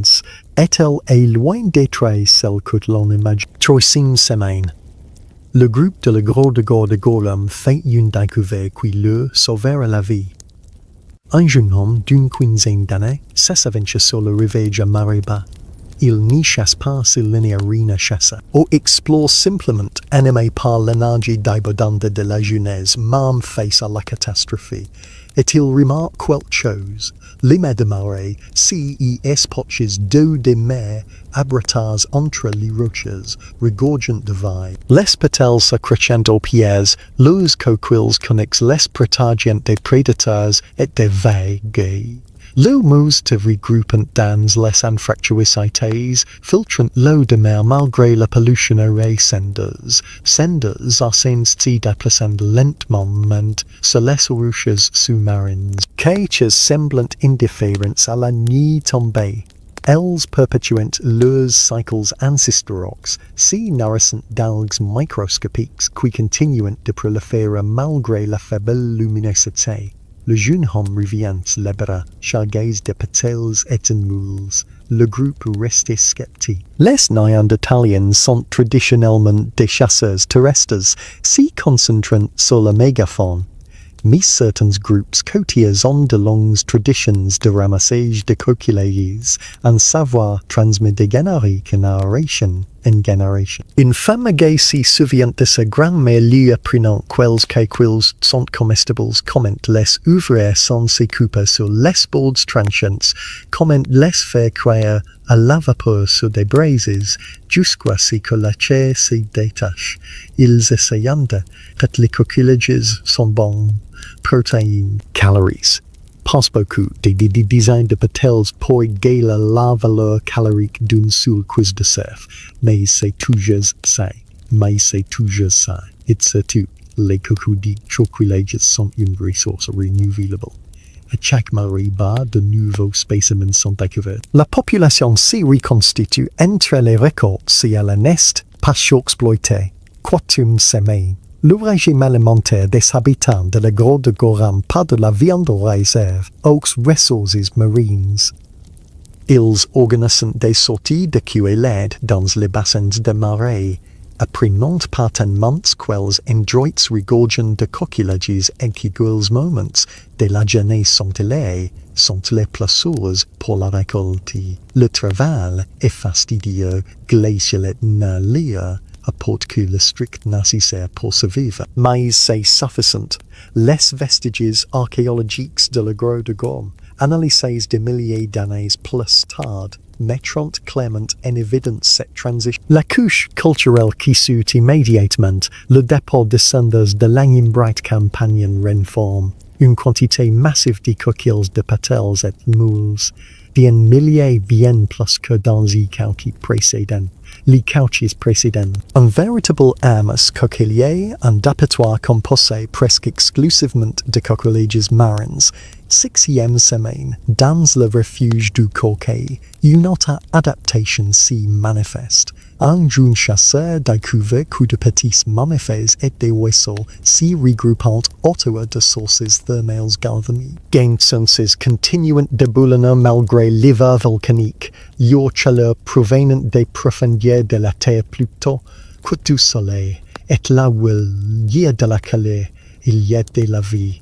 Les picaces petits mammifères ressemblant à des lapins, si ressemblant prise des sources pour se réchauffer. Les oiseaux aussi peuvent dans les crevasses réchauffées par la vapeur, même certains bouquetins descendant des plus hauts sommets pour s'abreuver à l'eau de source non gelée. Si n'est pas abondant, mais c'est toujours ça. Le groupe caucasien commence à chasser ces BS populations concentrées, utilisant davantage de collets et de PG que la chasse directe. Qui s'améliore. Certains individus mangent suffisamment pour maintenir leur poids corporel 8e semaine. Le groupe côtier croate découvert une nouvelle stratégie de survie. À la fin de l'automne, les as des cavernes, qui s'y sont engraissés pour l'hiver, commencent à hiberner dans les grottes. En temps normal, les Néandertaliens évitant les as des cavernes.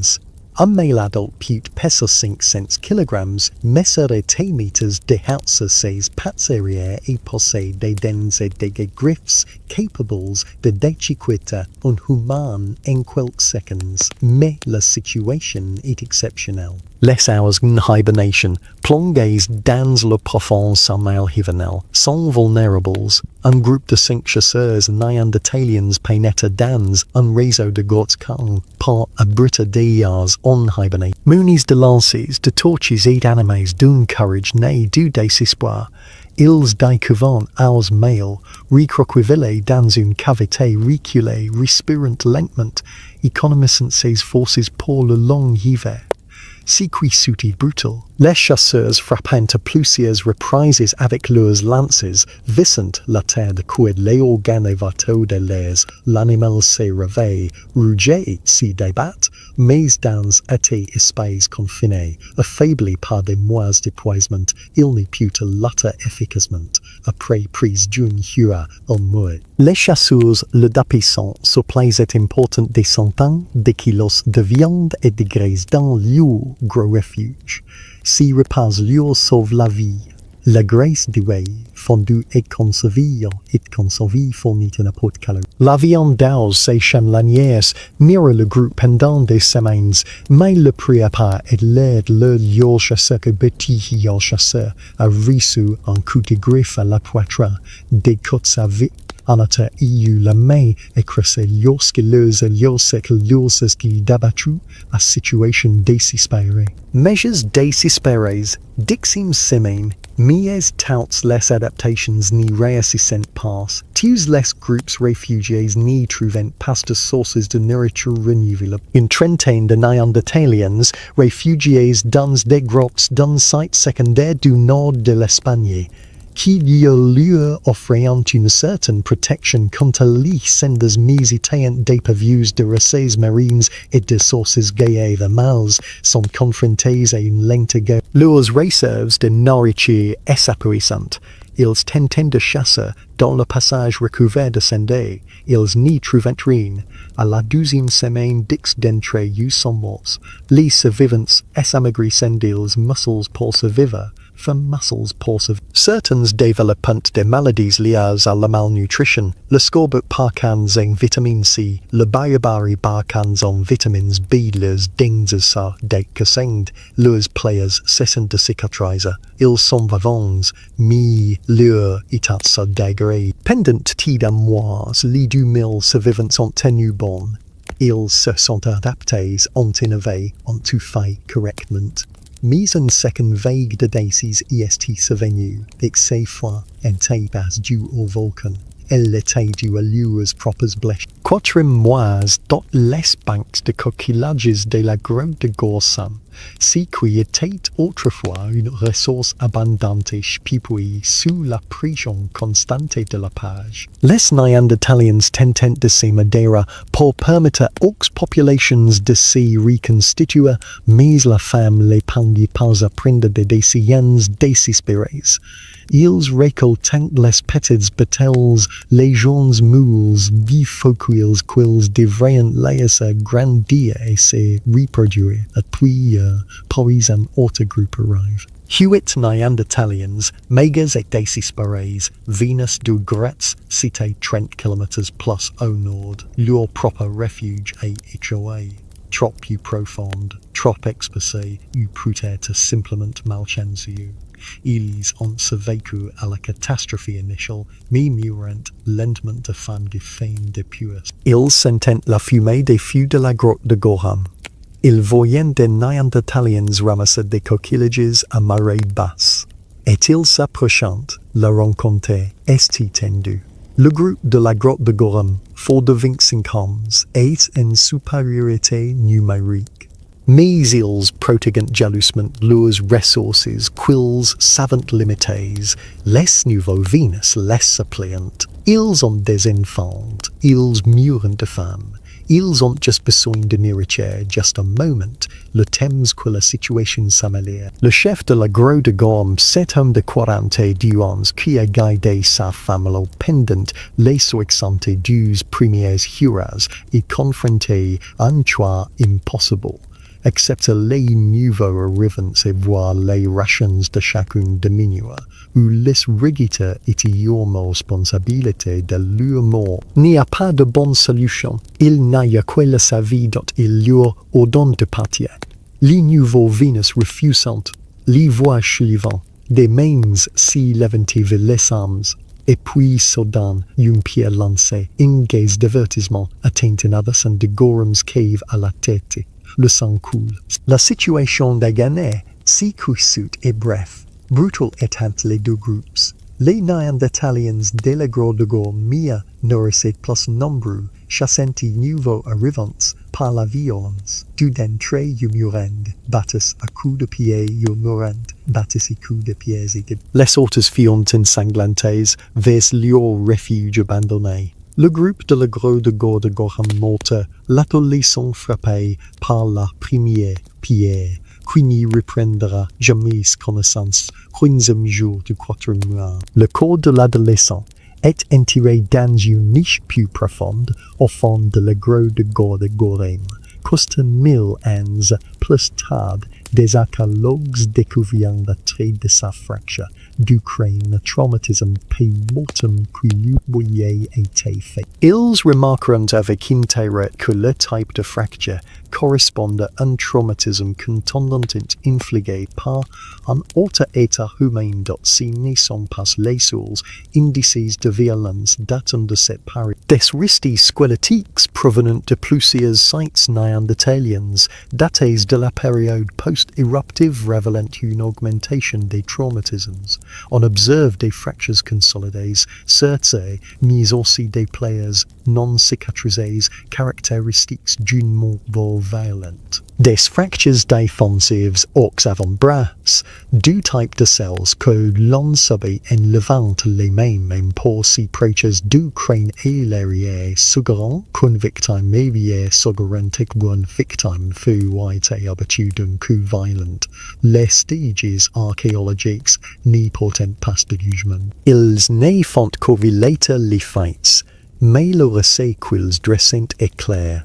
les ressources sont raréfiées, la concurrence s'est intensifiée, des groupes qui auraient pu commercer pacifiquement en temps d'abondance sont affrontés à mort durant l'hiver volcanique. 5 mois, dans le refuge du coquet, un autre conflit émerge. Le groupe principal, composé d'une cinquantaine de personnes, commence à s'y fracturer.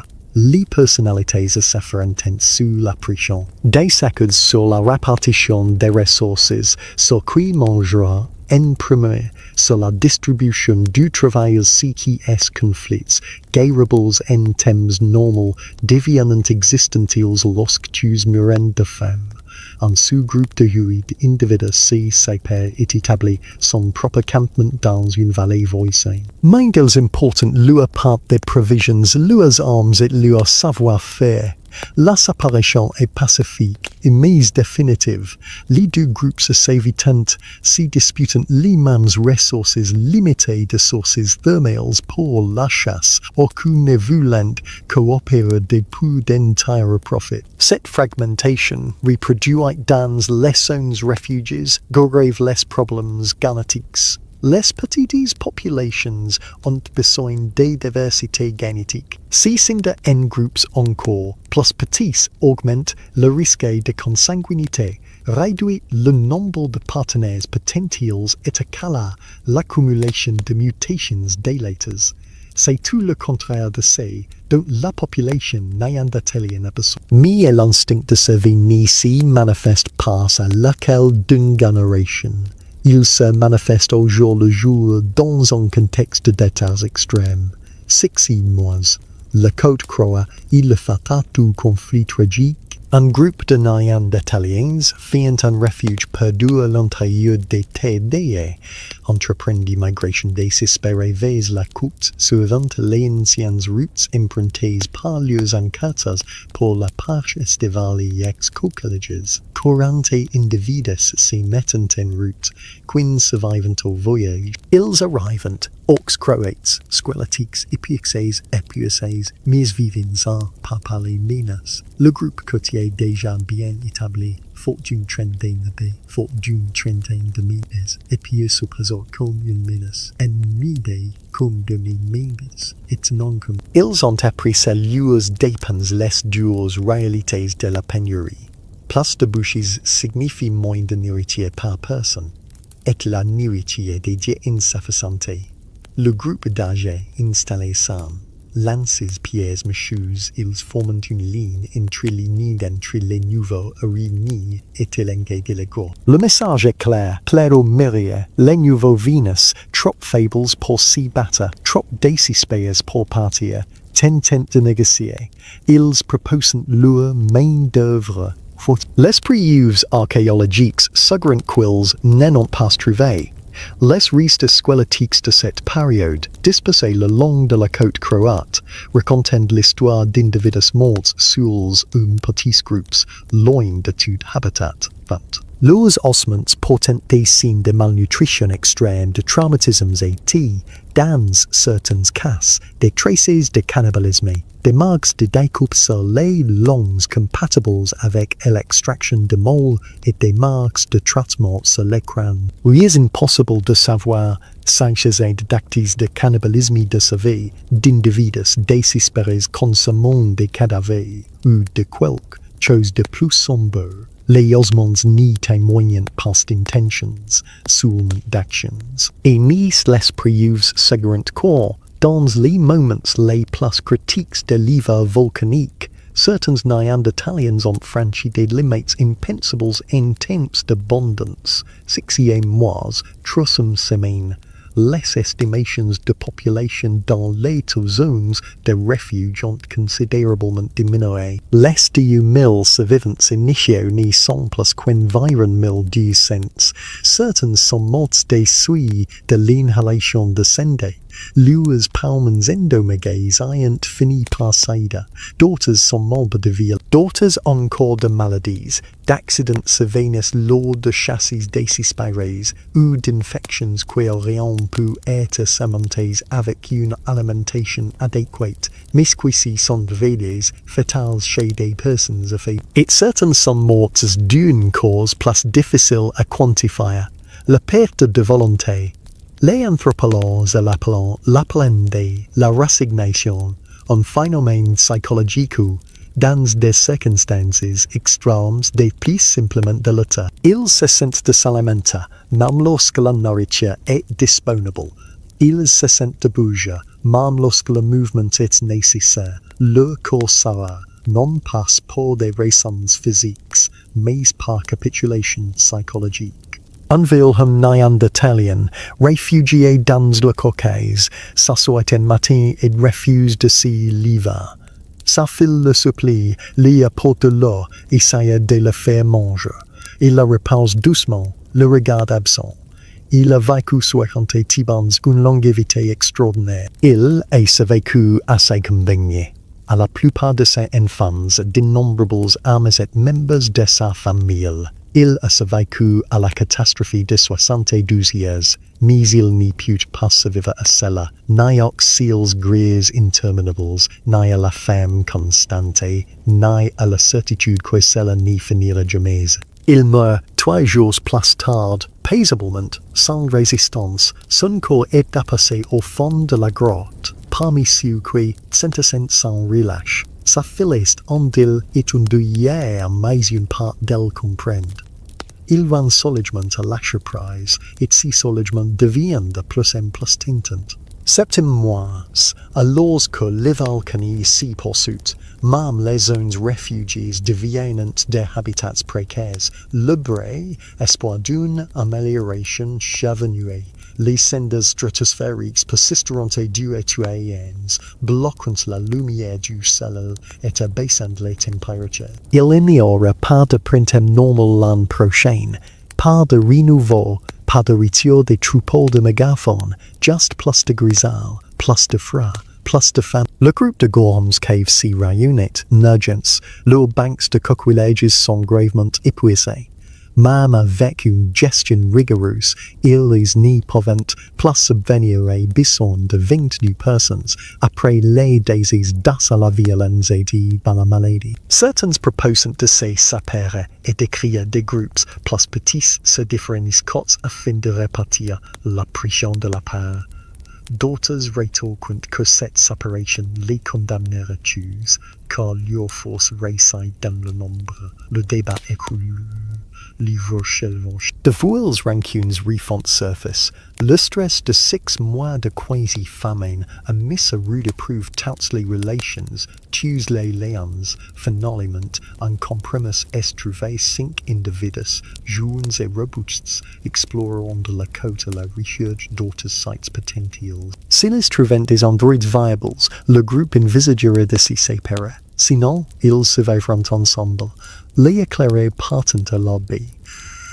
Ils en n'importent que le strict minimum. Quelques coquillages séchés, des luets, des lances et espoirs. Ils longent la côte, explorant les grottes, examinant les mers de mailles de marée, à la recherche du moindre refuge. Ils n'y trouvent que la mort d'autres grottes, jadis habitées par des Néandertaliens, n'y contiennent plus que des cadavres. D'autres banques de coquillages ont été pilées par des survivants désespérés aujourd'hui disparaissent. Un éclaireur propose de poursuivre leur route de longueur la côte aussi loin que nécessaire. Mais un autre writer quills n'y peuvent s'éloigner trop longtemps de leur groupe, car sans eux, celui-ci perd une main-d'œuvre essentielle et une capacité de défense inestimable. Le troisième jour, il représente comme un arrivant de la grotte de gourme avec une mauvaise nouvelle. Il n'y a nulle part à l'heure de milieu endroit, c'est tout, c'est aussi qu'il, voyez sexy mois li 2000 étaient tombés à 1010. Au 12e mois, il en restate moins de huit sens. L'iva volcanique était censé durer 2 à 10 ans, mais la question qui hantait tous les habitants des zones refuges était la suivante.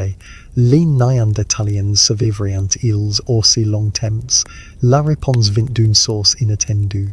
10e mois, Seulement, bien sorti de la principale zone sinistrée, les hommes modernes scrutent le ciel avec une inquiétude croissante. Ils aussi ont subi des retombées descendantes, qui beaucoup moins importantes qu'en Europe. Ils aussi ont constaté une baisse des températures, quoique moins marquée, et ils se sont quités sur ce que s'était passé au nord, si demandant si les terres des Néandertaliens étaient encore habitables. Les gens modernes et les Néandertaliens ont coexisté au Moyen-Orient pendant des milliers d'années, parfois pacifiquement, parfois non. Ils ont commencé, ils s'y sont battus.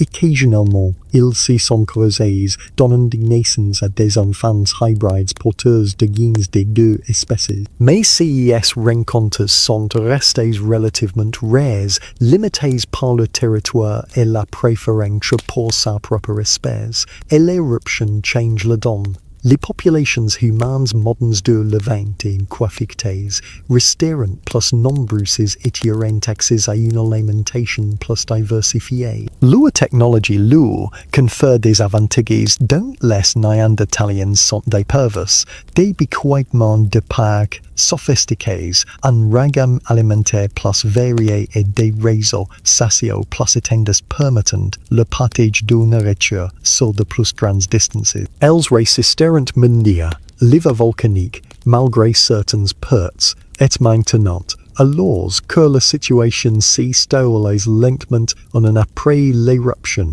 des groupes humains modernes entament leur expansion vers le nord, en Europe. Non pas par invasion il n'y a personne à envahir, simplement par migration vers des territoires qui semblent vides disponibles, prêts à être occupés. 11e mois. Le premier contact entre les Néandertaliens et les humains modernes après l'éruption n'a qu'allu dans un contexte de guerre, mais de confusion. Un groupe d'éclaireurs humains modernes progressant le long de la côte croisée rencontre des Néandertaliens survivants pris d'un banc de coquillages. Les deux groupes s'y forgent, les mains s'y portent instinctivement vers les armes sans qu'aucun n'y sache vraiment comment réagir. Les humains modernes, au nombre de 7, tous adultes, sont bien équipés d'hameçons, de filets et de propulsions sophistiquées. Les Néandertaliens, au nombre de 5, dont deux adolescents sont visiblement sous-alimentés et n'y portant que de simples lances en bois. Le rapport de force est évident. Les humains modernes pourraient facilement reposer autour si les Néandertaliens s'ils ne le font pas. Le chef du groupe humain moderne, en d'une trentaine d'années, prend une décision pragmatique plutôt compatissante. Si les Néandertaliens connaissent ces territoires, ils savent quelles grottes sont assez profondes pour s'abriter ou trouver de l'eau douce, quels chemins vers l'intérieur, des terres sont praticables. Si sont des ressources, non des menaces, et les ressources doivent être utilisées, non détruites. Par des gestes, par des démonstrations, par le langage universel de la pharmacie de nourriture en accord sur tablette. Les hommes même modernes possédent des villets de perruques à 4 ans, plus de poissons que 5 Néandertaliens n'y pouvaient ramasser de coquillages, ils partagent. En échange, les Néandertaliens les guident jusqu'à la grotte de Vindigia, leur montrant l'abri, les provisions stockées et le savoir accumulé au fil de longs mois de sa vie durant l'hiver volcan. 12e mois. Les groupes commencent à vivre à proximité, ni tout à fait ensemble, ni séparés. Les humains modernes campent prise de l'entrée de la grotte tandis que les Néandertaliens occupent les chambres plus profondes. Ils organisent d'expéditions de chasse. Les humains modernes fournissent de meilleurs outils in échange de la connaissance du terrain acquise par les Néandertaliens. Si n'existe ni de l'amitié, ni l'égalité, mais c'est de la coopération. Et dans le contexte d'un hiver volcanique, la coopération est synonyme de survie. Et puis, inévitablement, il se passe autre chose. Un jeune homme moderne et une femme néandertalienne, tous deux âgés d'une vingtaine d'années, n'ont un lien qui transcende les espèces pour un égo latéral. Peut-être est simplement la proximité et si besoin humain profonde de connexion en temps de crée. Les frontières entre les espèces importantes elles moins quand chacune tente simplement de survivre au jour le jour s'accomplit. 9 mois plus tard, naît un enfant hybride, une phyllox traits intermédiaires entre les deux espèces. Son crâne est plus fin que celui d'un Néandertalien pur, mais plus robuste que celui d'un humain moderne pur. Son arcade sourcilière est présente, mais moins marquée. Son menton existe, mais il est petit, elle est en bonne santé, viable et représente une nouveauté dans l'évolution humaine. Des analyses génétiques réalisées 40 000 ans plus tard révéleront que cette période entre 39 000 et 38 000 ans avant notre ère a été marquée par une intense veille de croisement entre les Néandertaliens et les humains modernes. La signature génétique est sans équivoque. Le don Néandertalien s'intègre aux populations humaines modernes à un rythme bien plus élevé durant cette période précise qu'au après. Si n'est pas un hasard, c'est une catastrophe qui crée les conditions d'un métissage sans précédent. Les populations néandertaliennes décimées par l'éruption n'y sont plus assez nombreuses pour maintenir des frontières territoriales strictes. Les humains modernes anciens en Europe rencontrent des groupes néandertaliens isolés qui deviennent des partenaires potentiels plutôt que des concurrents et les enfants hybrides, porteurs des avantages de survie des deux lignées prospérantes, 14 mois. Des groupes humains plus modernes arrivent dans les zones refuges. Ils apportent de nouvelles technologies, de nouvelles connaissances, mais aussi de nouvelles pressions. Ils occupent les meilleurs territoires de chasse. Ils exploitent les banques de cocolages les plus productifs. Ils encaissent pas par malice. Ils font simplement ce que font les humains, optimiser l'extraction de leurs ressources, mieux pour les Néandertaliens qui ont déjà atteint la capacité maximale de charge. Cette concurrence est potentiellement fatale. Certains groupes Néandertaliens réagissent par la violence, tentant de chasser les nouveaux arrivants. Ces conflits se soldent invariablement par une défaite pour les Néandertaliens. Les humains modernes, supérieurs en nombre, disposent d'armes à longue portée plus performantes et de réseaux sociaux plus étendus leur permettant de solliciter des renforts. Plusieurs bandes néandertaliens sont anéanties lors de ces affrontements, leurs grottes occupées par les vainqueurs. D'autres groupes néandertaliens réagissent différemment par l'intégration. Ils intéressent les humains modernes à pénétrer sur leurs territoires, pratiquant le mariage mixte, partagant leurs connaissances et estampant les frontières entre les espèces. Quand des groupes survivants plus long temps, leurs gènes se perpétuent chez leurs descendants hybrides, tandis que les lignées néandertaliennes pures disparaissaient 6 mois. À la grotte de Gorham, une femme moderne rejoint le groupe épousanté en Néandertalien. Elle apporte des hands-ons en os une technique que les Néandertaliens n'ont jamais développée. Grâce à C.S. Hansons, le groupe Pupeja NO plus profonds, au-delà de la portée de leurs anciennes techniques de page au harpon, l'apport calorique augmente. Les enfants se sentent myriades de malnutrition. La crise, sans être terminée, devient guérable. Les enfants naissent de ces rencontres entre Néandertaliens et humains modernes portant des gènes des deux espèces, mais surtout, elles apportent un savoir précieux des techniques de survie issues des deux populations, combinées d'une manière qu'aucun des deux groupes aurait pu réaliser seul. La question était, cela sufferait-il sauver les Néandertaliens? Les preuves génétiques nous apportent la réponse. Yuxim année, 300 mois, au XI cycle, dans des laboratoires dotés de technologies qui sembleraient magiques, aux Néandertaliens, des scientifiques extraient les données d'ossements via des 40 000. Ils séquencent les génomes, analysent la diversité génétique et élaborant des modèles mathématiques de populations anciennes, et les données révélant une histoire qui a des l'éruption cataclysmique. Le génome néandertalien révèle un important goulot d'étranglement démographique survenu qu'il vit environ 39 000 ans.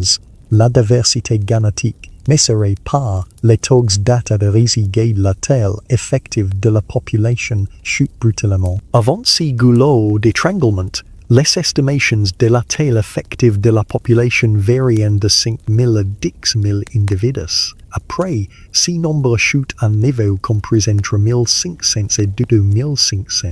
Il n'y s'agit pas d'un déclin progressif. Il s'agit pas d'une lente diminution de la population sur des millénaires. Il s'agit d'un effondrement soudain catastrophique, coïncident précisément avec l'éruption de l'inimbrite campanienne. Le signal génétique est sans équivoque. Duchimane, mots. Dans les zones de refuge, les survivants subissent les conséquences de ces goulots d'étranglement démographique sans en comprendre les mécanismes génétiques, mais en constatant les effets. Dans le groupe de la grotte de Gorme, désormais composé de Néandertaliens et d'humains modernes, d'une naissance naissante avec de graves malformations congénitales, l'on souffre d'une fente palatine si importante qu'il n'y peut être allaité admiré quelques jours plus tard. L'autre a les membres déformés, ces jambes tordues de telle sorte qu'il n'y pourra jamais marcher. Ce sont des symptômes de dépression de consanguinité ou l'accumulation de mutations récessives délétères qui expérimentent lorsque les populations sont trop petites et trop proches génétiquement. Chaque individu porte des mutations délétères dans son génome, généralement masquées par la présence d'une seule copie saine de chaque genre. Mais lorsque des parents proches s'accouplent, la probabilité que les deux parents soient porteurs des mêmes mutations délétères augmente. Et les enfants héritent alors des deux copies mutées. Duxim année, nouvi mois, demi mois. Dans un refuge du coquet, un Néandertalien regarde son nouveau-né et s'y reconnaît étrangement. Non pas comme le font les parents, avec les délucles d'enfance troublants. Le garçon présente les mêmes anomalies dentaires caractéristiques, la même large asymétrie faciale et même la même tache de naissance sur l'épaule gauche. Il n'y s'agit pas d'une simple ressemblance familiale. Il s'agit d'une identité incomparable à celle que l'on observe chez les frères et sœurs, ou dans les relations parents-enfants. L'on sait que s'accompagner de sa cousine, ils ont grandi dans la même tribu, leurs mères étaient sœurs. Mais autrefois, il y avait tauges d'autres tribus où s'intégrèrent par le mariage. D'autres vallées où trouver des partenaires désmécanisés pour éviter la consanguinité. Désormais, dans cette population réfugiée et confinée, les options s'y sont effacées. Chaque femme célibataire une cousine, une tante, une nièce, il n'y a pas d'étrangers, seulement des parents plus ou moins proches, troisième année. Les analyses génétiques de cette période révèlent que les coefficients de consanguinité chez les Néandertaliens atteignent des niveaux généralement observés uniquement chez les populations extrêmement isolées. Le constat est éloquent. Avec une population effective d'environ 2000 individus répartis sur 3 zones refuges séparées par des milliers de kilomètres, chaque Néandertalien est étroitement apparenté à tous les autres Néandertaliens de sa. Les comportements reproductifs sont désormais dictés non par les préférences, mais par la disponibilité. Les hommes s'accouplent avec leurs cousines faute de partenaires non apparentés. Les femmes ont des enfants avec des parents proches faute de parents éloignés. À chaque génération, la diversité génétique diminue. Les mutations délétères s'accumulent plus vite que la sélection naturelle n'est pu l'éliminer. Troisième année, 4 mois dans les effets se font sentir dans les taux de mortalité infantile. Les données archéologiques de cette période révèlent une augmentation du nombre de squelettes juvéniles présentant des pathologies compatibles avec des troubles génétiques. Dysplasie squelettiques, maladies osseuses métaboliques et anomalies du développement, autrefois rares, apparaissent désormais avec une fréquence inquiétante. Tous les enfants issus du croisement entre Néandertaliens et humains modernes ni survivants pas, mais ceux qui, survivants présentant font une santé et une vigueur accrue par rapport aux enfants d'Étienne. C'est ce qu'on appelle l'hétérosis, ou vigueur hybride. Le principe biologique, selon lequel le clonement avec d'autres espèces réduit à l'expression des mutations récessives délétères. L'apport génétique de l'humain moderne fournit de nouvelles variantes génétiques qui masquent certaines des mutations délétères accumulées dans le génome néandertalien. Cela crée une pression évolutive favorisant les croisements. Les familles ayant des enfants issus de mariages mixtes constatant que ces enfants sont en meilleure santé et ont plus de chances d'atteindre l'âge adulte. Avec le temps, les préférences évoluent. Les partenaires humains modernes deviennent désirables non seulement parce qu'ils sont disponibles, mais aussi parce qu'ils offrent des avantages génétiques à la descendance d'autres années. La population de la grotte de Golem, désormais entièrement métissée avec des gens humains mais modernes, compte 32 individus sexy stabilisés. La population néandertalienne pure dans un système de grottes voisins comme des 15 individus étiez déclin. À la 5e année, cette population pure n'y comptera plus que 8 individus. À la 7e année, elle aura complètement disparu, soit par extinction, soit par métissage, avec des populations mixtes pour le refuge du Caucase présente un tableau similaire. Le groupe le plus important qui a intégré des humains modernes par le biais du commerce et des mariages mixtes se vit excroyer légalement à mesure que les conditions s'améliorent. Les groupes plus petits qui ont conservé des lignées néandertaliens pures s'y réduisant et finissant par disparaître. 5. Un généticien moderne analysant des échantillons d'Adam ancien constatera avec une précision scientifique que les populations nées si sont jamais remises du goulot d'étranglement démographique. La diversité génétique demeure faible, la taille effective de la population restée réduite. La trajectoire est claire et irréversible. Ces populations sont vouées à l'extinction. La seule question est de savoir combien de temps cela prendra. La génétique est implacable. Même si 2000 Néandertaliens ont survécu à 72 heures d'enfer, ils ont été mortellement blessés. Les petites populations n'y peuvent s'y maintenir indéfiniment. À chaque génération, les mutations néfastes s'accumulent. À chaque génération, le nombre de partenaires potentiels diminue. C'est ce qu'on appelle un cercle vicieux d'extinction. Et une fois pris à pied, il y a qu'une seule issue.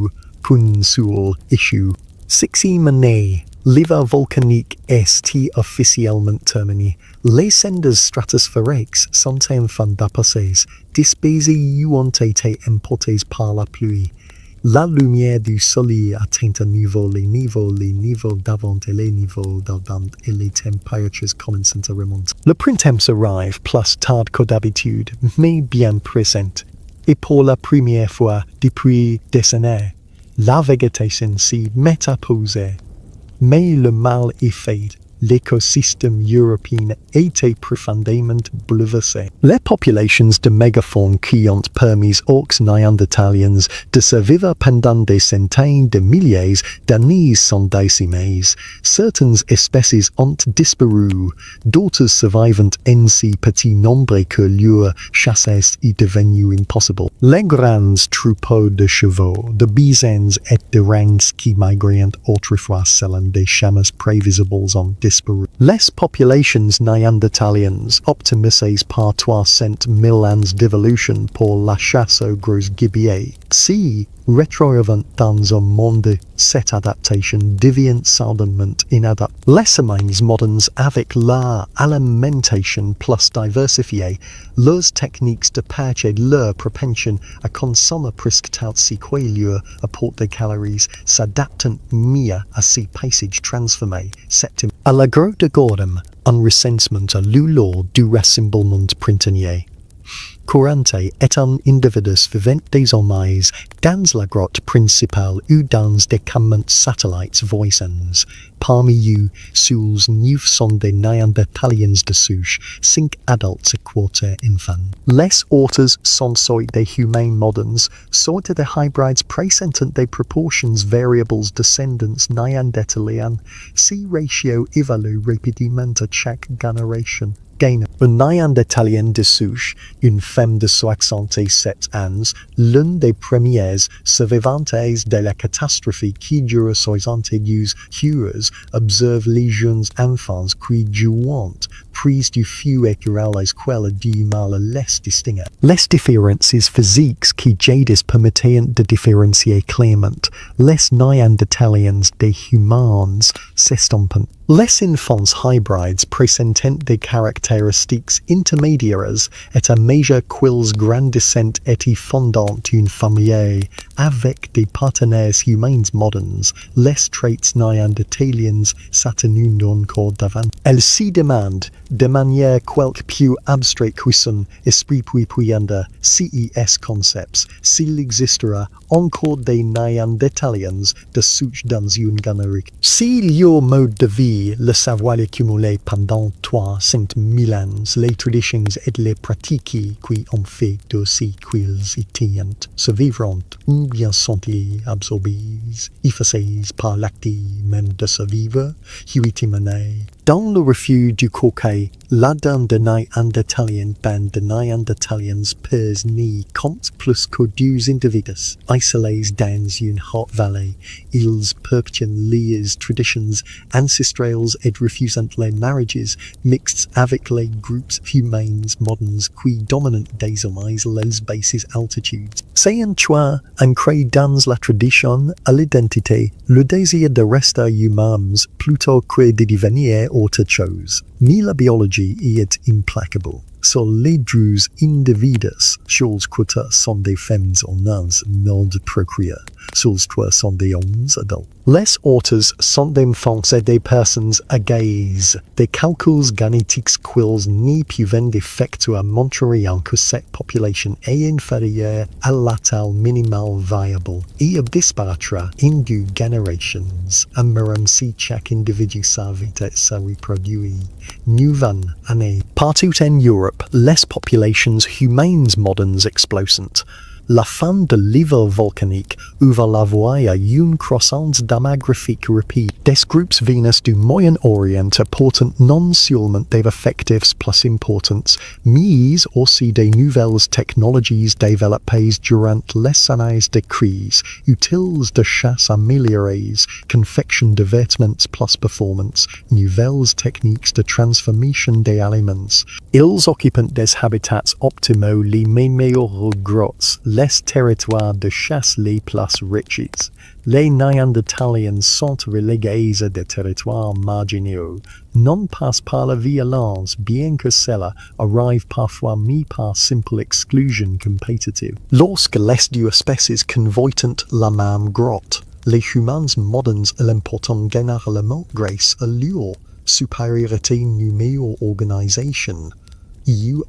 Lorsque les deux espèces chassent les mêmes populations de mégaphones décalées plus performantes des humains modernes, leur confère un avantage. Dixim année, les sites archéologiques à travers l'Europe racontent une histoire cohérente. Des couches datées de 40 000 à 35 000 ans témoignant de la fin de l'occupation néandertalienne et du début de l'occupation humaine moderne, souvent sans chevauchement, parfois avec une brève période de transition d'occupation mixte. Les limites du territoire néandertalien s'y réduisent. Leur aire de répartition s'y rétrécit. La population continue de décliner. L'Institut Max Planck d'anthropologie évolutionniste, des chercheurs analysant des génomes, anciens estiment qu'il à 35 ans, la population néandertalienne avait été environ 510 individus sur l'ensemble de son aire de répartition. Ces chiffres correspondent à un nombre d'individus inférieur à 10 ans après la catastrophe, 200 avant l'éruption, 20 survivants immédiats, ou moins de 10 aujourd'hui. La courbe d'extinction n'est pas linéaire, le s'accélère. Génération, le taux de reproduction diminue à mesure que la dépression de consanguinité s'aggrave. À chaque génération, davantage d'individus mourants sans descendants. À chaque génération, de plus en plus de lignées néandertaliennes plus disparaissaient, leurs gènes n'y survivent que chez des descendants hybrides de plus en plus souvent classés comme humains modernes plutôt que comme néandertaliens.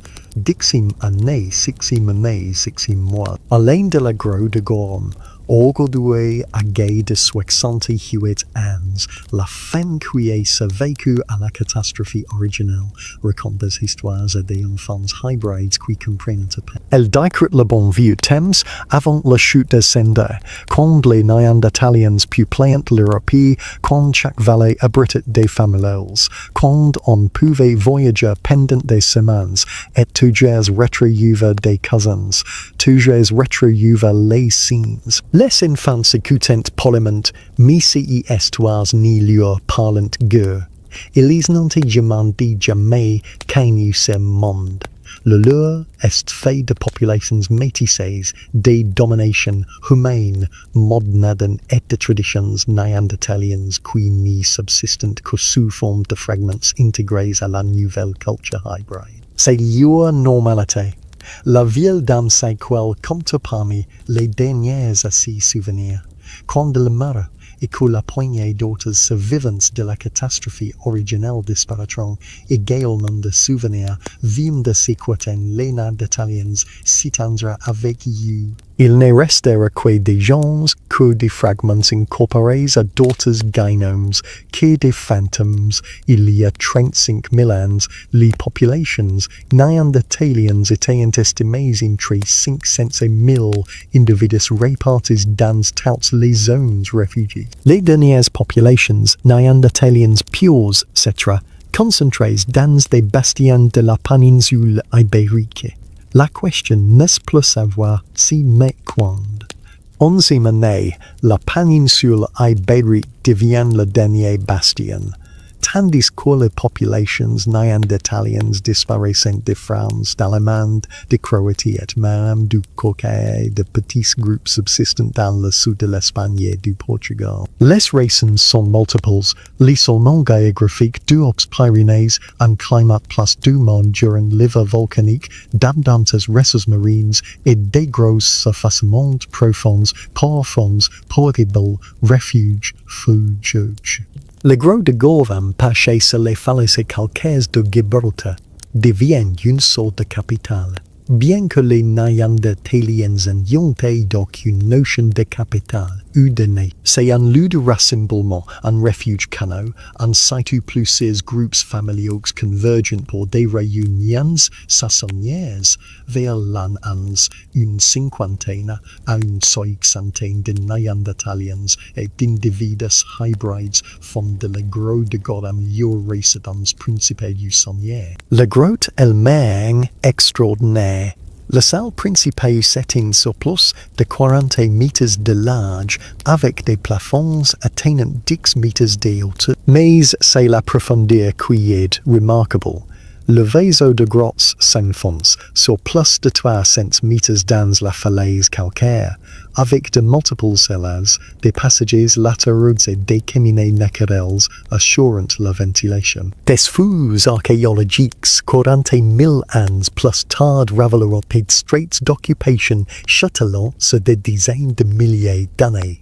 Si un espace un abri temporaire, c'est un foyer. Anzi moi, un Néandertalien, âgé d'environ 45 ans et estiers près de l'entrée de la grotte façon des styles Saint-Pierre. Sa technique est mystérienne. La méthode traditionnelle néandertalienne transmise depuis des centaines de milliers d'années. Non loin de là, un jeune adolescent hybride observe et apprend. Bien que ces man maîtrisent également les techniques orientations enseignées par son père, un humain moderne. Le garçon est capable de travailler dans les deux styles et d'alterner entre eux selon les besoins. L'homme place la remarque et éprouve un sentiment qu'il n'y parvient pas à exprimer. De la fierté de voir le garçon apprendre, de la tristesse de le voir aussi découvrir d'autres voix. La conscience que sa voix, la voix est pure, touchée à sa fin. La tradition moustarienne se vivra encore un peu entre les mains de ces garçons mêlés à d'autres techniques, pour finalement s'y fonder dans une forme nouvelle, ni purement néandertalienne, ni purement humaine moderne. Deuxième année, il est désormais possible d'estimer la population néandertalienne à partir des données archéologiques. Les chercheurs enrecensent les différents sites néandertaliens dont les couches d'occupation datent de 30 000 ans, en trouvant que 5 encore actifs, tous cités dans la péninsule ibérique. En estimant la population à 20 à 40 individus par site, on obtient une population totale de 100 à 300 individus au maximum. Si chiffre est à comparer aux 1000 individus recensés seulement 12 ans auparavant. La contraction s'y poursuit. Certains décès sont dus à des causes naturelles, maladies, accidents, vieillesse, mais de plus en plus, les décès sont liés à des problèmes de reproduction. Des femmes donnent naissance à des nourrissons qui meurent en quelques jours ou semaines. Puis des enfants naissent avec des troubles génétiques si graves qu'ils n'y survivent pas jusqu'à l'âge adulte. Le coefficient de consanguinité dans ces populations isolées est désormais si élevé que les mariages entre apparentés sont inévitables. 13e année. Dans une grande cité à 30 km de celle de Gorham, un petit groupe de Néandertaliens est confronté à une crise illustrant parfaitement la dynamique de l'extinction. Il n'y reste que 8 individus, 2 femmes âgées towards some adultes, 2 jeunes femmes et un adolescent. Parmi les hommes adultes, l'un est le pire des 2 jeunes femmes. Un autre est leur oncle, l'autre sim est un cousin. Les jeunes femmes doivent s'accoupler pour assurer la pérennité du groupe, mais chaque partenaire peut-il un peu faire un prospérer. Els choisissent le moyen, apparenter le cousin et potentut du ses enfants, mais le fardeau génétique est catastrophique. Ce quater nourrissons nahis en du ans, tuamuran en passage de diverses malformations congénitales. Le quatrième savait, mi présent des retards de développement et ne pourra probablement jamais s'y reproduire. Si scénario se répète chez les derniers béguins groupes néandertaliens, l'extinction est totale. La population est trop réduite pour préserver la santé génétique. Chaque génération est plus petite et moins viable que la précédente. Les mathématiques ont pris le dessus et les mathématiques sont impitoyables. Quatrième année, les humains modernes poursuivent leur expansion à travers la péninsule ibérique. Ils ne font pas la guerre aux néandertaliens si un n'est pas accusé. Ils occupent simplement le territoire, exploitant les ressources et vivant leur vie.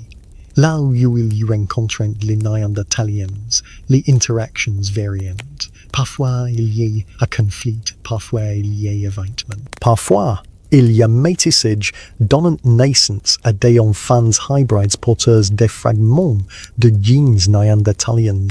Un chasseur moderne suivant la lapide du Survie le long de la côte de Gibraltar tombe sur une vieille femme néandertalienne ramassant sous des coquelicots. Elle a peut-être 70 ans, un miracle de la nature, méga à l'extrême. Il s'est déversé des mètres de distance. Il pourrait facilement la tuer s'il le voulait. Elle est sans défense faible, ni représente aucune menace. Il n'y le fait pas. Il se contente de la regarder remplir lentement son panier tressé de pétales, puis s'y retourne et qui gravit péniblement le sentier qui la ramène vers la grotte de Gorum. Il se demande un instant combien d'autres, combien de temps elles persisteront. Mais il pense surtout à sa propre chasse, sa propre famille, à sa propre vie. Les Néandertaliens n'y sont pas son problème. Ils font simplement partie du paysage, pondent comme la brume matinale, quinsum année. L'analyse génétique des restes néandertaliens datant de cette période révèle un phénomène à la fois fascinant et tragique. L'adon met en évidence une augmentation du pourcentage de descendants humains. Même les Néandertaliens purs de cette période portant des gènes humains modernes et cesse de croissance se venaient des années, voire des générations auparavant. Les frontières génétiques s'estampent, tout comme s'estampent sur les plans culturels et physiques. Un enfant hybride né en l'an 15 et Gorham's cave pourrait avoir génétiquement 60% de gènes néandertaliens et 40% de gènes humains modernes. Et ces enfants, s'ils s'unissent un partenaire humain moderne, auront peut-être 30% de gènes néandertaliens. Ces petits enfants, 15%. À quel moment cesse-t-il d'être néandertalien pour devenir humain moderne? Il n'existe pas de réponse unique à cette question. L'identité s'y situe sur un continuum et non sous forme de catégories binaires. 15e année nous vivons un Néandertalien a gay l'un des derniers survivants de la catastrophe originelle. Aujourd'hui, a gay de 63 ans, si dirige vers l'entrée de la grotte de Gorum par une matinée claire.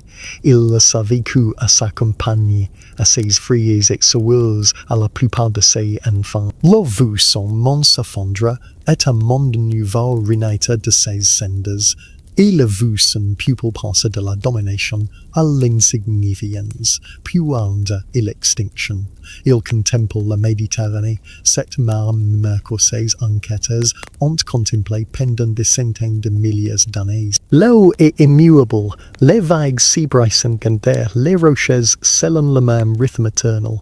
Le soleil se lève à l'est comme toujours, mais son pupille est en train de disparaître. Avec la certitude de celui qui a tué trop d'enfants, trop de communautés savagnes, trop de grosses cités. Il n'y a sin surge pas contre cela. La rage est-il le propre de ceux qui croient pouvoir changer le cours des choses. Il s'est content de témoigner, de livrer l'ultime récit de ce qui fut. Lorsqu'il mira bientôt son corps le lâche de tout passe, il sera parmi les derniers à se souvenir du monde dans les signes. Et avec lui disparaissaient les histoires, le savoir, une façon de voir et de comprendre la réalité proprement néandertalienne. Il y a environ 28 000 ans, le dernier Néandertalien rendait son dernier souffle, peut-être dans la grotte Gorum, peut-être sur une plage voisine. Il ignorait sans doute quel était le dernier.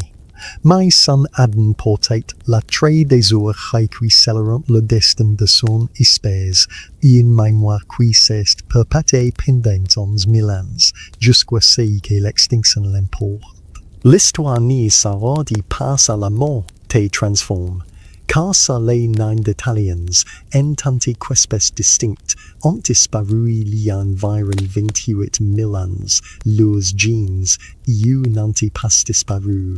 Ils persistent, transmis de génération en génération dans le génome de milliards d'humains. Fragments d'une humanité ancienne préservés de manière inattendue.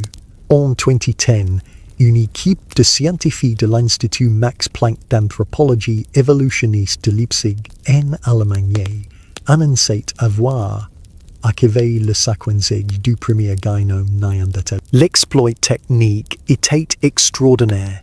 Extraire et séquencer l'endommagement via de 40 000 ans, c'est comme tenter de déchiffrer un livre décoré, brûlé, dispersé et partiellement dissous, mais les résultats étaient encore plus extraordinaires que les méthodes employées. Tous les humains modernes non-africains possédant un trait inaccordé pour cent d'ADN néandertalien. Il n'y s'agit ni d'une métaphore ni d'une approximation. C'est un véritable héritage génétique issu de croisements entre humains modernes et néandertaliens il et environ 40 et 50 000 ans, soit précisément la période qui a suivi l'éruption de l'innombrable campagne lorsque les populations réfugiées s'y sont éloignées. Réfléchissez à ce que cela signifie. Si vous d'origine européenne, asiatique ou amérindien, environ 2,25% de votre génome, le manuel d'instructions qui fait de vous ce que vous êtes des Néandertaliens, plus précisément de ces 2000 survivants et de leurs descendants précis avec les humains modernes dans les années qui ont suivi la catastrophe.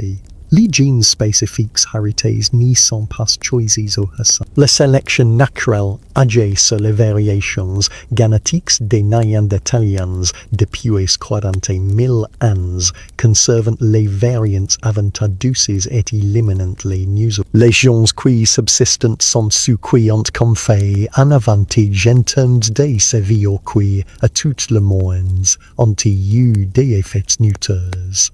Quavons nous hérité, la liste est fascinante et profondément personnelle. Les gènes LAL, antigènes leucocytes humains, qui font partie du système immunitaire, présentent une contribution néandertalienne significative. Ces gènes aident notre organisme à reconnaître et combattre les gènes de la perception de la douleur comprenant des variantes néandertaliennes. Une étude menée en 2020 a révélé que les personnes porteuses d'une variante génétique néandertalienne spécifique reportent une sensibilité à la douleur plus élevée que celles qui ne sont pas porteuses. Les raisons de ces phénomènes restent obscures, mais le héritage génétique est indéniable. Votre expérience de la douleur, un aspect fondamental de la vie, pourrait donc être influencé par votre patrimoine génétique néandertalien.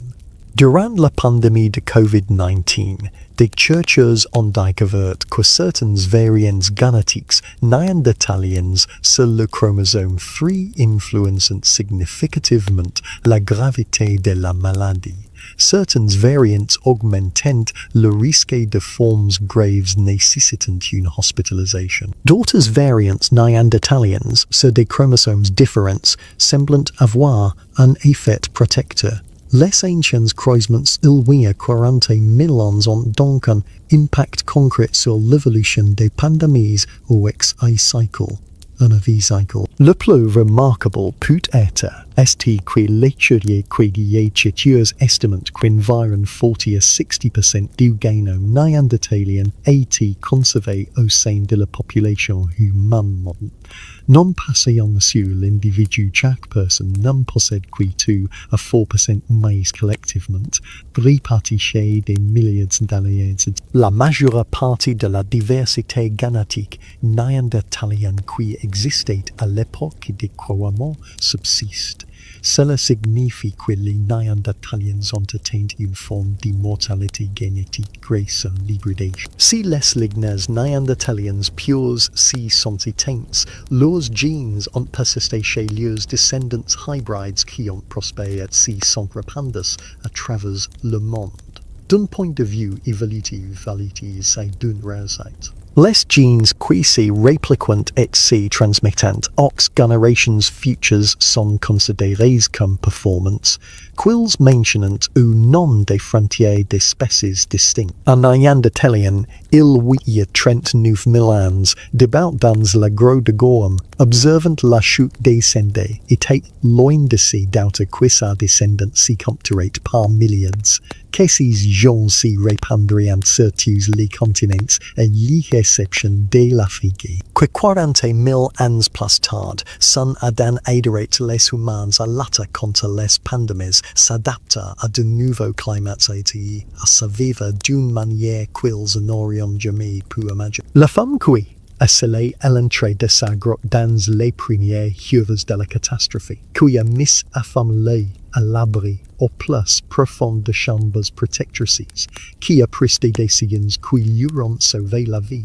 Ces gènes sont peut-être en vue. L'homme qui a fabriqué des styles en la technique moustarienne, préservant un savoir ancestral alors même que le monde s'effondrait autour de lui. Ces gènes sont peut-être en vue. Les enfants naissent dans les années qui ont suivi l'éruption, descendants hybrides de parents néandertaliens et humains modernes, porteurs d'un métissage vers un avenir incertain. Leurs gènes sont assurément en vue si vous avez des encore non africains. Bientôt parce que vous combattez un virus de la grippe, chaque fois que votre système immunitaire réagit à une infection, il est possible que vous utilisiez du code génétique provenant d'Néandertalien ayant survécu à 72 gènes. Ils ne sont pas éteints, ils sont nus, mais cela soulève une question troublante.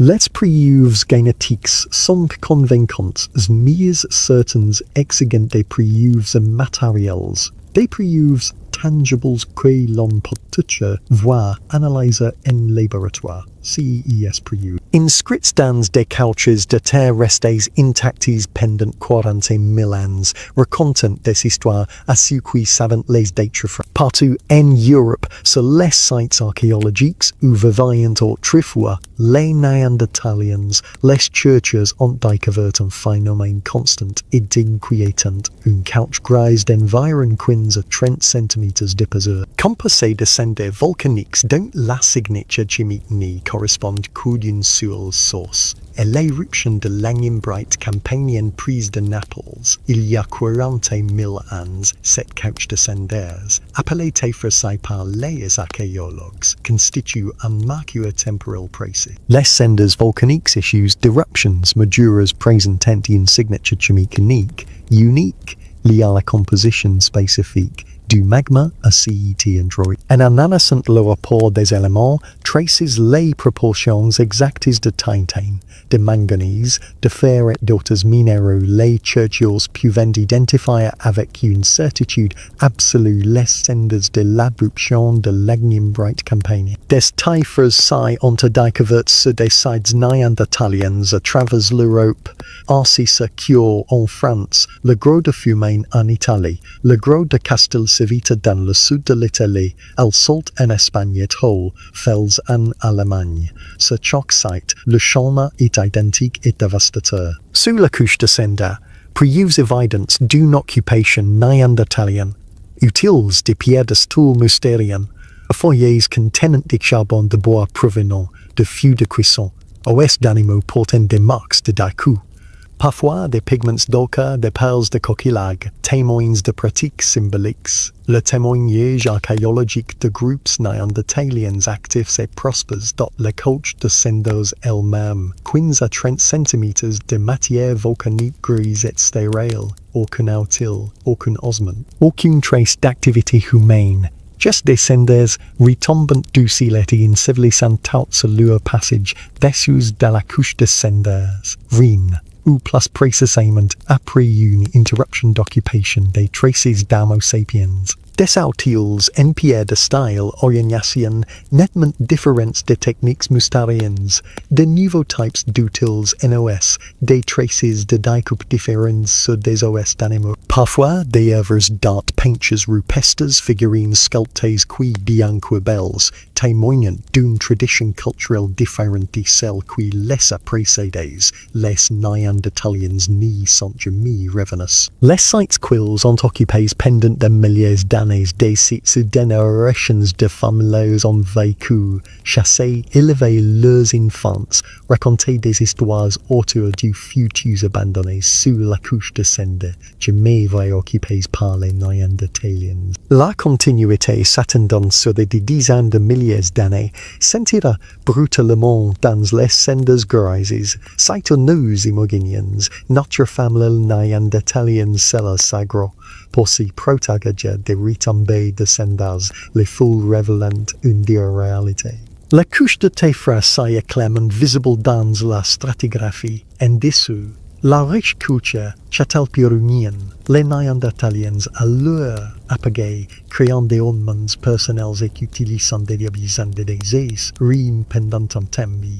Puis la culture orignacien, les moderns, que nous avons suivi durant ces premières heures terribles est probablement mort.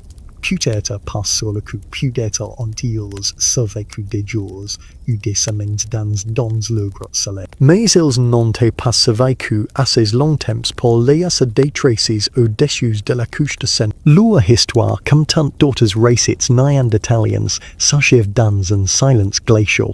Les modèles informatiques de l'éruption corroborent les découvertes archéologiques. Les volcanologues modernes, à partir des données géologiques et des logiciels de simulation physique, ont modélisé la dispersion des cendres de l'Agnium Bright Campanian à travers l'Europe. Ces modèles indiquent que les cendres ont atteint la France en 12 à 24 heures, l'Allemagne en 36 heures et l'Europe centrale en 48 heures.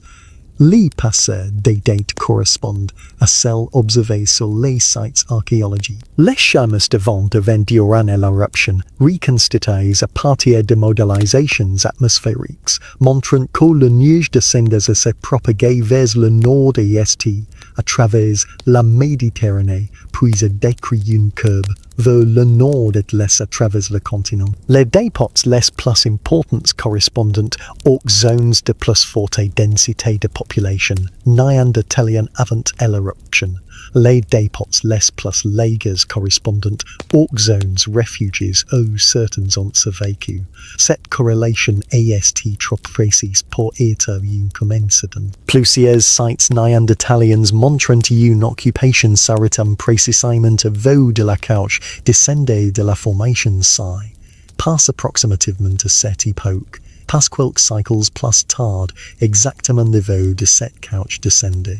Sans réoccupation par les Néandertaliens par la suite. Cette synchronisation sur des centaines de kilomètres et de la signature d'un événement catastrophique et non d'un déclin progressif. L'arrivée des humains modernes en Europe suit immédiatement le dépôt de descendre. Cette chronologie saga quils se sont installés au moment du déclin des Néandertaliens occupant les territoires nouvellement disponibles. Certains sites présentent de brèves périodes de chevauchement des countries mixtes contenant des tills mustariens et orignaciens indiquant une coexistence temporaire des deux espèces. Cependant, ces countries mixtes sont prouvées et éphémères. Généralement, la transition est nette. Néandertaliens sous les cendres, humains modernes au-dessus, à l'agro de Gorham, le refuge connu avant identifié comme l'un des sites de sa vie, la stratigraphie est plus complexe mais raconte finalement la même histoire. L'occupation néandertalienne s'y poursuit après la couche de Taifrasai confirme que certains ont survécu à la catastrophe initiale. Mais même ici, même dans le refuge le plus profond et le plus favorable, l'occupation néandertalienne prend fin il y a environ 28 000 ans. Les plus récents restes néandertaliens confirmés, la toute dernière preuve de leur existence proviennent de cette grotte. Les preuves sont indéniables. Les cendres sont la chronologie correspond et les populations néandertaliennes n'y sont jamais remises.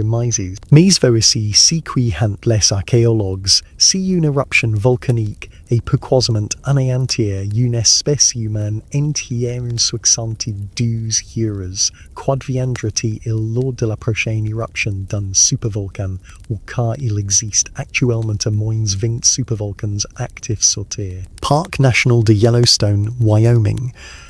Les touristes photographiant les geysers, chemin-vaillant devant les sources, choses aux couleurs aériales, randonnant à travers des paysages sculptés par des forces ancestrales. Si que la plupart des visiteurs ignorent, c'est qu'ils s'y trouvent à l'intérieur de la caldeira de l'un des supervolcans les plus dangereux de la planète.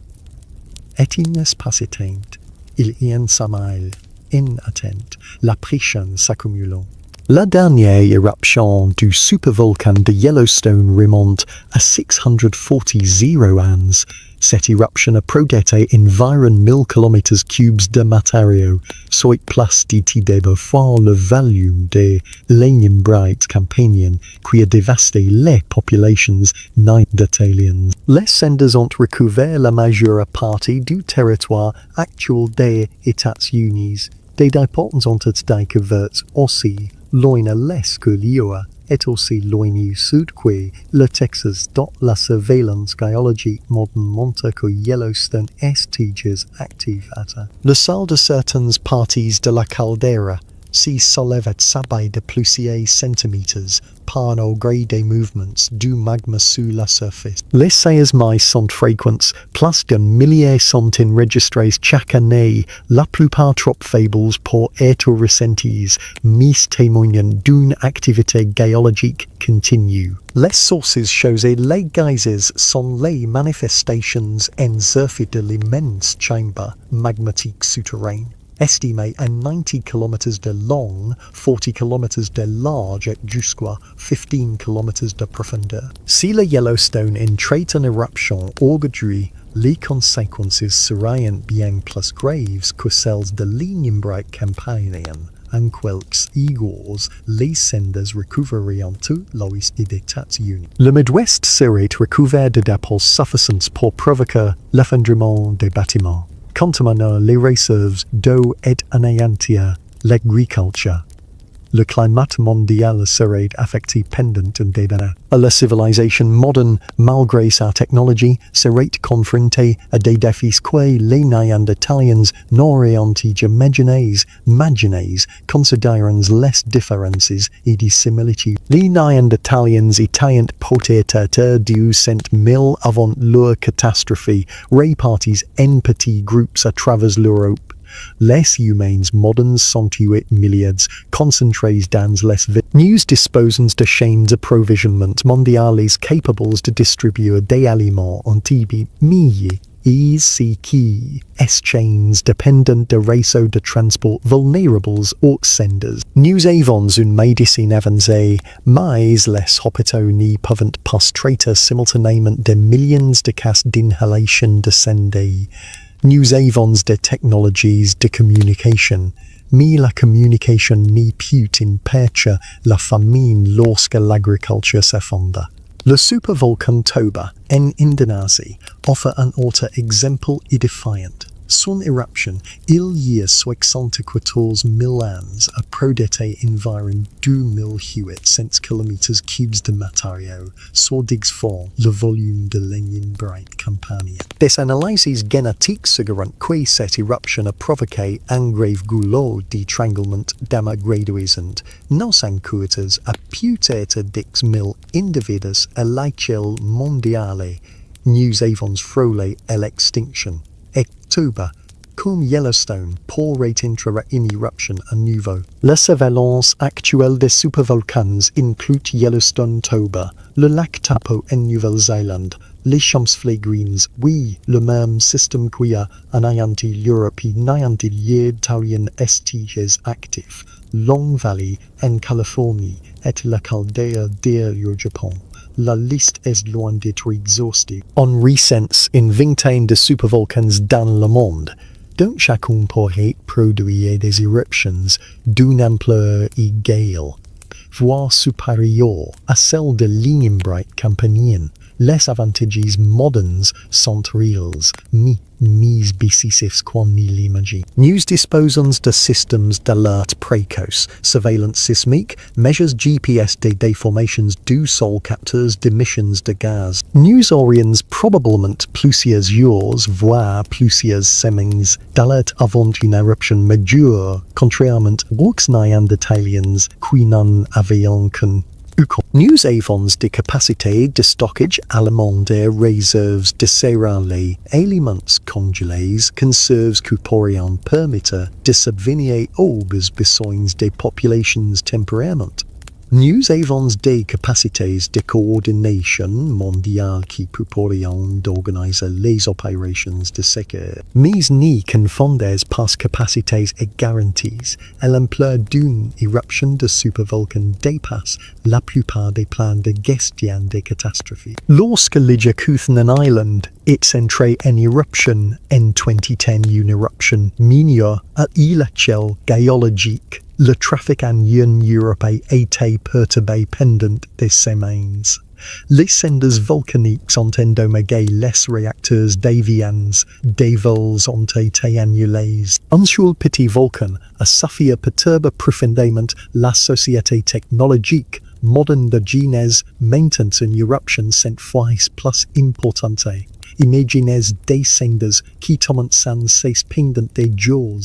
Imaginez le trafic aérien paralysé à l'échelle mondiale. Imaginez les récoltes anéanties sur des continents entiers. Imaginez des milliards de personnes concentrées dans les villes et dépendantes d'un approvisionnement alimentaire constant, soudainement coupées de leurs chaînes d'approvisionnement. Les Néandertaliens étaient des chasseurs-cueilleurs autosuffisants si leur environnement immédiat était dépourvu de nourriture. Ils mourraient de faim, mais ils savaient s'y nourrir lorsqu'elle était disponible. Les humains modernes, en particulier, les populations urbaines, sont éperdues de ces compétences. Nous dépendons de systèmes, et ces systèmes sont fragiles. La différence entre les humains modernes et les Néandertaliens ne réside pas dans une capacité intrinsèquement supérieure à survivre aux catastrophes. Elle tient plutôt à l'existence de technologies et d'organisations qui pourraient nous permettre de nous préparer, de nous coordonner et de mutualiser nos ressources à l'échelle mondiale, mais de signifier passer à certain, mais s'y préparer implique de prendre en compte les risques. La plupart des gens n'y pensent pas aux supervolcans, et pour cause, la dernière éruption majeure remonte à 74 000 ans. Si sont des événements rares et illégal humains, mais c'est lesquels géologiques, ils sont inévitables. Si sont inévitables, si n'est mais de quando. Ici quando pourrait être demain comme dans 50 000 ans. Nous n'y pouvons pas le prédire avec précision. Ce que nous pouvons apprendre, c'est l'exemple des Néandertaliens. Les 2000 survie de mise de pas eu de camps par hasard. Ils vivaient dans des grottes profondes à plusieurs chambers, avaient stocké des provisions et s'y trouvaient dans des zones géographiques relativement protégées. Leur préparation était patientils, ignorant qu'un volcan allait entrer en éruption mais les facteurs qui les ont sauvés sont identifiables et reproduits. La survie moderne exigère des facteurs similaires à plus grande échelle, des réserves alimentaires suffisantes pour nourrir les populations pendant des mois, des abris capables de filtrer les cendres de l'air. Une répartition géographique évitant que tous les centres des populations n'y soient touchés simultanément, des fournitures médicales et connaissances nécessaires pour traiter l'inhalation de cendres, et surtout des systèmes sociaux capables de maintenir l'ordre plutôt que ombres dans le conflit pour l'axis aux ressources rares. Les Néandertaliens n'avaient ni avertissement, ni technologie, ni réseau mondial pour les aider à survivre.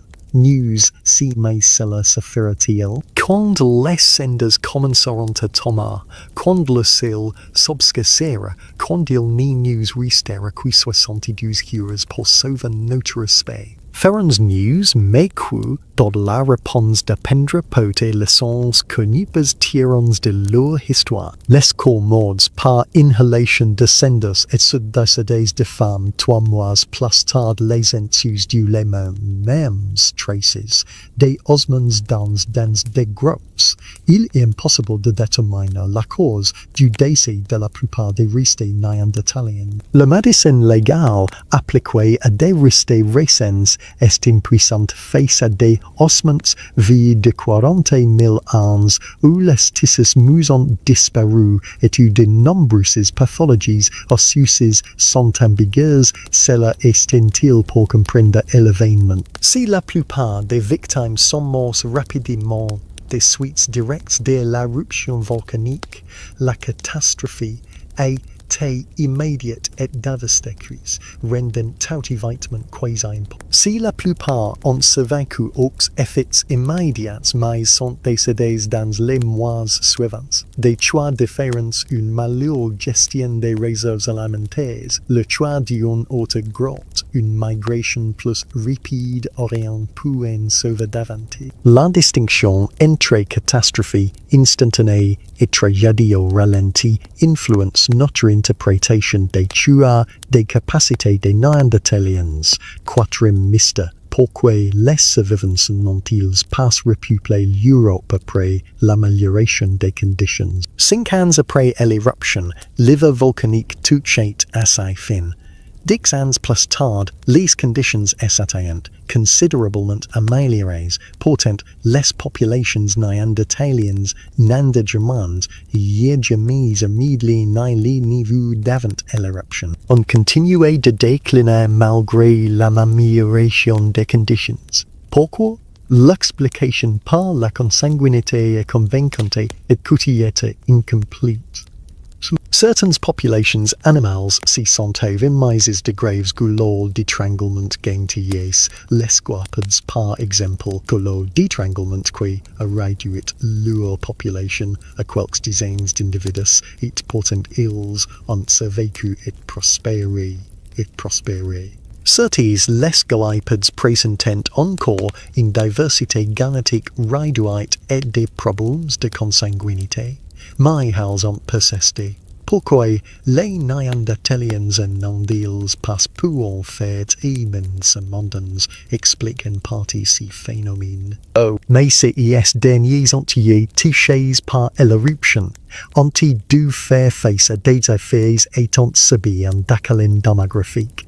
Ils se sont rétablis contrairement aux Néandertaliens. Était-ce simplement une question de chiffres? Les humains modernes avaient-ils des populations initiales plus importantes? Était-ce une question de technologie de meilleures? Ont-ils ont permis une meilleure adaptation aux nouvelles conditions? Était-ce une question d'organisation sociale des réseaux commerciaux plus étendus ont permis la partie des ressources sur de plus grandes distances ou était-ce autre chose? Certaines chercheurs avancent que les Néandertaliens, si parfaitement adaptés à l'Europe et l'Asie et à la chasse à la mégafaune, n'en dépassent plus s'adapter à l'écosystème post-Europe. Leurs 300 000 ans de spécialisation qui avaient fait leur force seraient devenus une faiblesse face à des conditions changeantes. Les généralistes survivants meilleurs aux catastrophes que les spécialistes et les Néandertaliens étaient des spécialistes par excellence. Cinquième Mr. Quoi, plus judiciaire orient. Ils permis d'en sauver davantage? C'est la question la plus troublante. Les 2000 survivants ont-ils simplement eu de la chance, s'y trouvant au bon endroit au bon moment? Ont-ils fait leurs choix durant ces 72 premières heures cruciales, si nous pouvions revenir en arrière, faute de nos connaissances actuelles, pourrions-nous sauver plus de Néandertaliens? La femme qui stella à l'entrée de sa grotte, déplace familiale au plus profond d'elle-même et rachena la nourriture, si ces choix étaient judicieux ou simplement le fruit du hasard. Les groupes qui tentent de fuir étaient-ils condamnés quoi qu'il arrive, ou d'autres itinéraires ou un autre moment auriant ils pu laisser. Les populations qui refuseront de se mêler et aux modernes, préservant ainsi leurs lignées pures, préservant elles leur identité ou salayant elles leur destin, nous n'y saurons peut-être jamais tell de ce qui est, trop de temps est écoulé, trop de temps disparu. Mais si que nous savons nous révèlent quelque chose de profond sur la survie, à l'extinction et ce que signifie être humain, d'aliens est pas seulement leur histoire. Le soleil s'y couche sur Volta, projettant une lumière dorée sur la Méditerranée. Il veille si en compte les falaises calcaires dans un rythme immuable, comme elles l'ont fait pendant des millions d'années et comme elles le feront encore pendant des millions d'années. La grotte de gornes des humains vide une ouverture obscure dans la paroi rocheuse, silencieuse remise le murmure du vent de la mer. Mais si l'eau n'a pas touché des vades, jadis de la fumée s'élevait des feux qui brûlaient dans ces profondeurs. Jadis, des voix résonnaient dans ces chambers, des rires d'enfants, des discussions d'adultes, les brutes de la vie humaine, des familles néandertaliennes ayant vécu pendant des dizaines de milliers d'années, ayant vécu et sont morts. Elles contemplaient cette même admirant si mêmes couches de soleil, s'interrogeant sur leur place dans le monde, tout comme nous interrogeons sur la nôtre. Cette catastrophe de 72 heures nous rappelle que la domination n'est pas synonyme d'invulnérabilité. Les Néandertaliens ont régné sur l'Europe pendant 300 000 ans, parfaitement adaptés à leur environnement. Ils ont connu un succès hors du commun, loin d'état des êtres primitifs voués à l'extinction. Ils étaient des êtres humains prospères au sommet de la chaîne alimentaire. On ont failli disparaître toujours. Ce n'est pas une histoire d'inadéquation, c'est l'histoire de la vulnérabilité fondamentale de toute vie face à des forces qui nous dépassent. Éruptions volcaniques, impacts d'astéroïdes, dérèglements climatiques, pandémies. L'univers recèle des dangers qui n'éteignent aucun compte de nos adaptations, de notre intelligence, de notre valeur.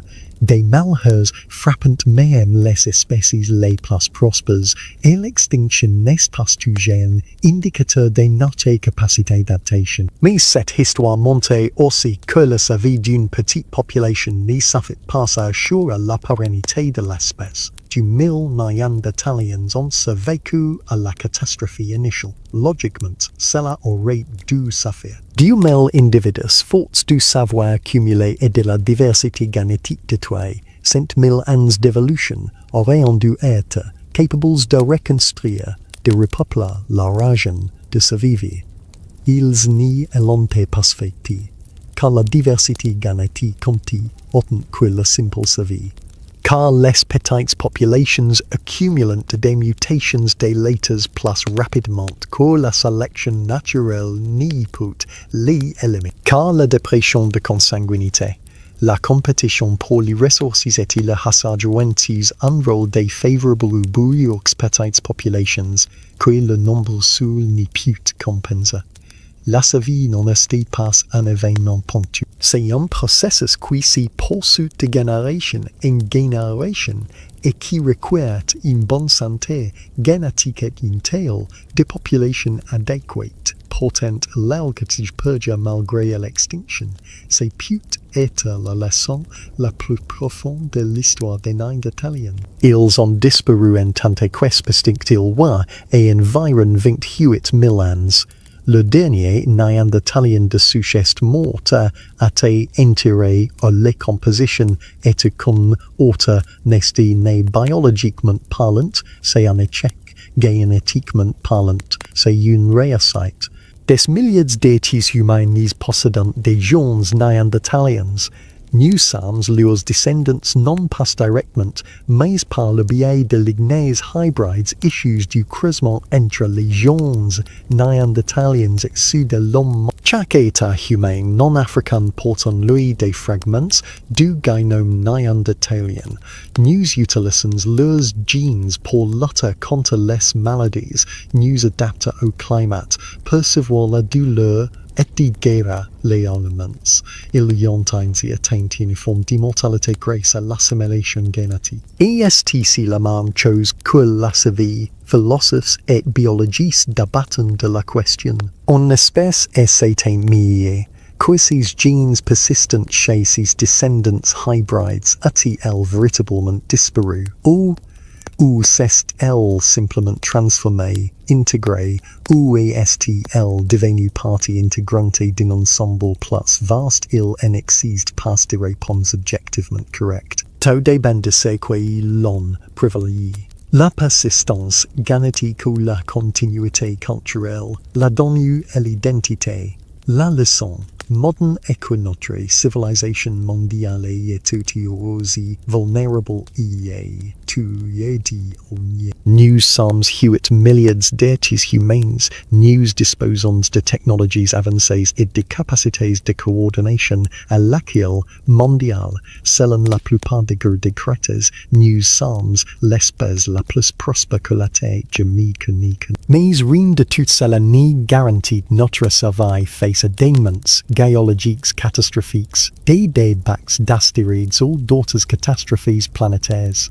La différence entre nous et les Néandertaliens réside dans le retenties et connaissances. Nous comprenons ce que sont les supervolcans, comment ils fonctionnent et quels signes précèdent les éruptions. Nous disposons de systèmes de surveillance capables de donner la. Nous avons la capacité de coordonner les interventions mondiales, de stocker des vivres et d'organiser des évacuations.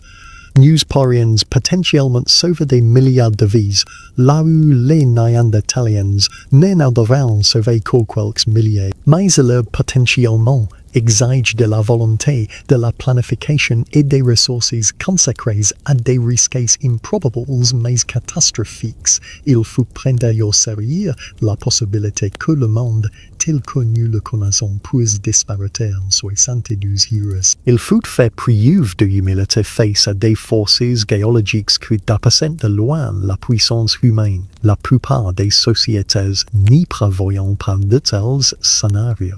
Nous sommes optimistes pour les problèmes, probables, non pour les catastrophes. La leçon la plus profonde réside peut-être dans poids et d'adaptation. Les 2000 survivants de ces individus ont fait preuve d'une remarquable capacité d'innovation face à l'adversité. Ils ont adapté leur alimentation, modifié leurs comportements, accepté des étrangers et pris des décisions impossibles sous un stress extrême. L'esprit humain, quelle sorte néandertalien ou moderne, est capable d'une résilience extraordinaire lorsque la situation l'exige. Nous portons leur capacité d'adaptation dans nos gènes et notre culture. L'aptitude à affronter les catastrophes, à faire des choix difficiles, à persévérer malgré l'adversité, ces traits ont été façonnés par d'innombrables crises au cœur de millions d'années d'évolution humaine. Les Néandertaliens qui ont survécu aux cendres volcaniques et leurs descendants qui s'y sont intégrés à l'âme moderne nous ont brûlé bien plus que des gens du système immunitaire. Ils nous ont apporté la preuve que l'être humain peut survivre et l'insurmontable. Ce soir, enfermant, les yeux vous fermez des yeux façonnés en partie par l'ADN néandertalien. Lorsque vous respirez, vos poumons portent des instructions génétiques affinées par les adaptations de l'air glaciaire. Lorsque vous pensez résolver des problèmes crises en aise, vous le faites avec un cerveau qui intègre des apports néandertaliens. Ils n'ont pas disparu. Ils sont là et nous, tient la traîne marine de ce qui nous rend humains. Les 2000 survivants de ces individus, Heures nous ont lagué des traces qui nous utilisons quotidiennement inscrits dans nos cellules. Les gènes du système immunitaire qui nous aident à lutter contre les infections provenant de Néandertaliens, qui survécu aux épidémies et aux pandémies pendant des centaines de milliers d'années. Les gènes de la peau qui nous protègent des dommages causés par le soleil, ou nous aident à nous adapter aux différents climats présentant des variations néandertaliennes. Même notre perception de la douleur, le seuil à partir duquel la gaine devient insupportable, peut être influencé par l'écoute génétique d'une personne ayant survécu à la chute de cendres. Réfléchissez à ce que cela signifie pour votre identité et vos liens avec les autres. Vous avez été axé aux Néandertaliens, pas au sens figuré, pas au sens spirituel, au sens propre, génétique, measurable. Si vous pouvez reconstituer votre arbre généalogique sur 40 000 ans, il inclurait à la fois vos ancêtres néandertaliens, la femme qui a scellé sa grotte pour le protéger des cendres, l'homme qui a fabriqué des outils selon des techniques transmises depuis 300 000 ans, les enfants nés après la catastrophe, porteurs d'un métissage ancestral face à un avenir incertain. Ils sont votre familial. Cette prise de conscience bouleverse notre conception de l'extinction. Les Néandertaliens sont souvent présentés comme exemples ni pas évaluatifs, une espèce qui a échoué là où nous avons réussi. Mais cette vision est erronée. Ils n'ont pas échoué. Ils s'y sont transformés. Ils sont devenus une partie intégrante de nous par le biais du lien le plus intime qui sont la reproduction de génération en génération, jusqu'à ce que leurs gènes s'y répandent à travers le monde. Dans les grottes refuges, durant ces années désespérées qui survirent l'éruption, lorsque des femmes néandertaliennes donneront naissance à des enfants de pieds humains modernes, lorsque ces enfants hybrides atteigniront l'âge adulte et iront à leur tour des enfants, lorsque les frontières entre les espèces estomprises disparuront, il ne s'agissait pas d'un échec. Il s'agissait d'adaptation. Il s'agissait d'une survie par l'intégration plutôt que par l'isolement profond sagesse. Les espèces qui refusent de s'adapter qui maintiennent des frontières rigides, insistent sur leur purité, sont souvent menacées d'extinction lorsque leur environment. Les espèces flexibles qui s'y croissent lorsque cela est nécessaire, qui intègrent de nouveaux gènes et de nouvelles stratégies.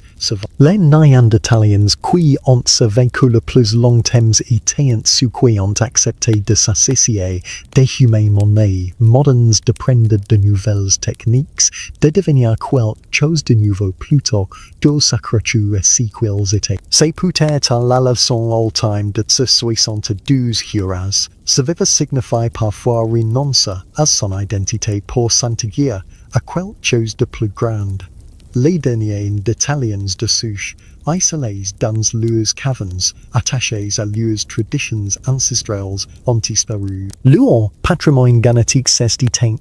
Mais les Néandertaliens qui s'y sont métissés, qui s'y sont adaptés, qui s'y sont transformés, figurent à travers des milliards de descendants. Si soit devant de Gordogorum, la Méditerranée reflète la lumière des étoiles, les mêmes que les Néandertaliens observaient il y a 40 000 ans. Les constellations ont légalement bougé au fil des millénaires, mais elles restent reconnaissables, Orion selon toujours le ciel d'hiver. La grandeur se pointe vers l'étoile, pas l'air. Les Pléiades sont toujours regroupées, sept soeurs éternelles. En Néandertalien, le vent de l'UVCS étoiles aurait pu s'interroger signification, raconter des histoires pour expliquer leurs configurations et y servir comme guide lors de ces migrations saisonnières. Nous contemplons ces mêmes étoiles et nous interrogeons sur notre place dans le cosmos, nous racontons nos propres histoires et nous les utilisons comme repères au sens propre comme au figuré. Les questions qui les hantent nous hantent encore, qui sommes nous ici, pourquoi sommes nous ici? Que se passe-t-il après la mort? Se souviendra-t-on de nous? Pour les Néandertaliens, la réponse à cette dernière question est oui, nous Par de leurs noms, ils sont à jamais perdus. Par de leurs langues, elles ont disparu avec leurs derniers locuteurs. Par de leurs récits, ils sont estampés avec la dernière génération qui les raconte. Mais nous souvenons de dans nos gènes, dans nos réponses immunitaires, dans nos adaptations. Nous souvenons de parce que nous sommes en partie portugais. Les cendres volcaniques qui sont tombées pendant 72 heures ont disparu depuis longtemps, importés par 40 000 ans de pluie devant des processus géologiques. Les corps des 200 000 victimes sont retournés à la poussière. Les grottes où les 10 000 survivants s'étant réfugiés sont aujourd'hui, pour la plupart vidées, visitées par des touristes et des archéologues plutôt que des femelles. Le monde dont l'éruption a été entièrement effacé, mais les gènes persistent, les adaptations persistent, l'héritage perdure.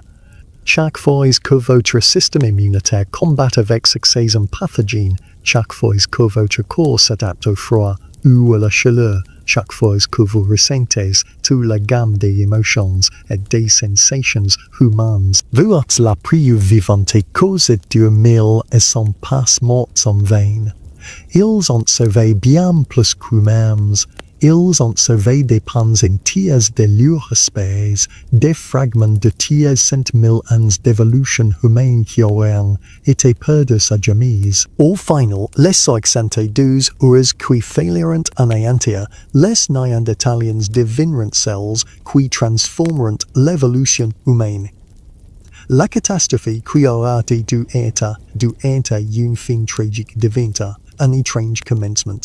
les sendes qui recouvrèrent l'ancien monde fertilisant le nouveau. Et les survivants, Néandertaliens et humanis moderns, cruent humanité hybride, fruit de la rencontre de deux espèces distinctes, porteuses du malheur des dieux délignés, laws, si soit, enferment les yeux, reposez-vous, en sachant que vous portez en vous la résilience ancestrie. Vous descendez de l'espèce qui a enduré des hivers volcaniques, qui a s'adapté aux glaciers, qui a survécu aux catastrophes ayant anéanti la majeure partie de la vie sur Terre. Vous portez en vous la résilience des Néandertaliens, et l'innovation humaine moderne est la force combinée de deux espèces humaines qui ont fait 2000 survivants de 72 heures nous ont légué bien plus que des gens, ils nous ont légué l'espoir. L'espoir que même face à l'extinction. Même quand 99% de la population meurt, même quand le ciel s'effondre et que le monde prenne fin, la vie trouve toujours un chemin. L'humanité trouve toujours un moyen de persévérer, de s'adapter, de survivre. Ils n'y sont pas éteints, ils n'y sont pas partis. Et ils ne sont pas oubliés, sont là en nous pour toujours, une espèce qui a survécu pendant 300 000 ans, a failli disparaître en 3 jours, mais a finalement atteint à l'immortalité grâce à la place humaine des solutions, le lien, la reproduction, la transformation, et à l'espoir. Reposez en paix, sachant que la survie lavrale et survie implique parfois de s'intégrer quelque chose de plus grand que soi. Les Néandertaliens l'ont compris à leurs derniers stades, consommant ou non. Ils ont choisi le lien plus tard que l'humain et l'adaptation plutôt que la pureté, la transformation plutôt que l'extinction. Et c'est grâce à ces choses qui sont faites dans des moments désespérés par des personnes que nous ne connaissons jamais, que vous estez, vous portez leur vérité. Vous êtes lié à venir.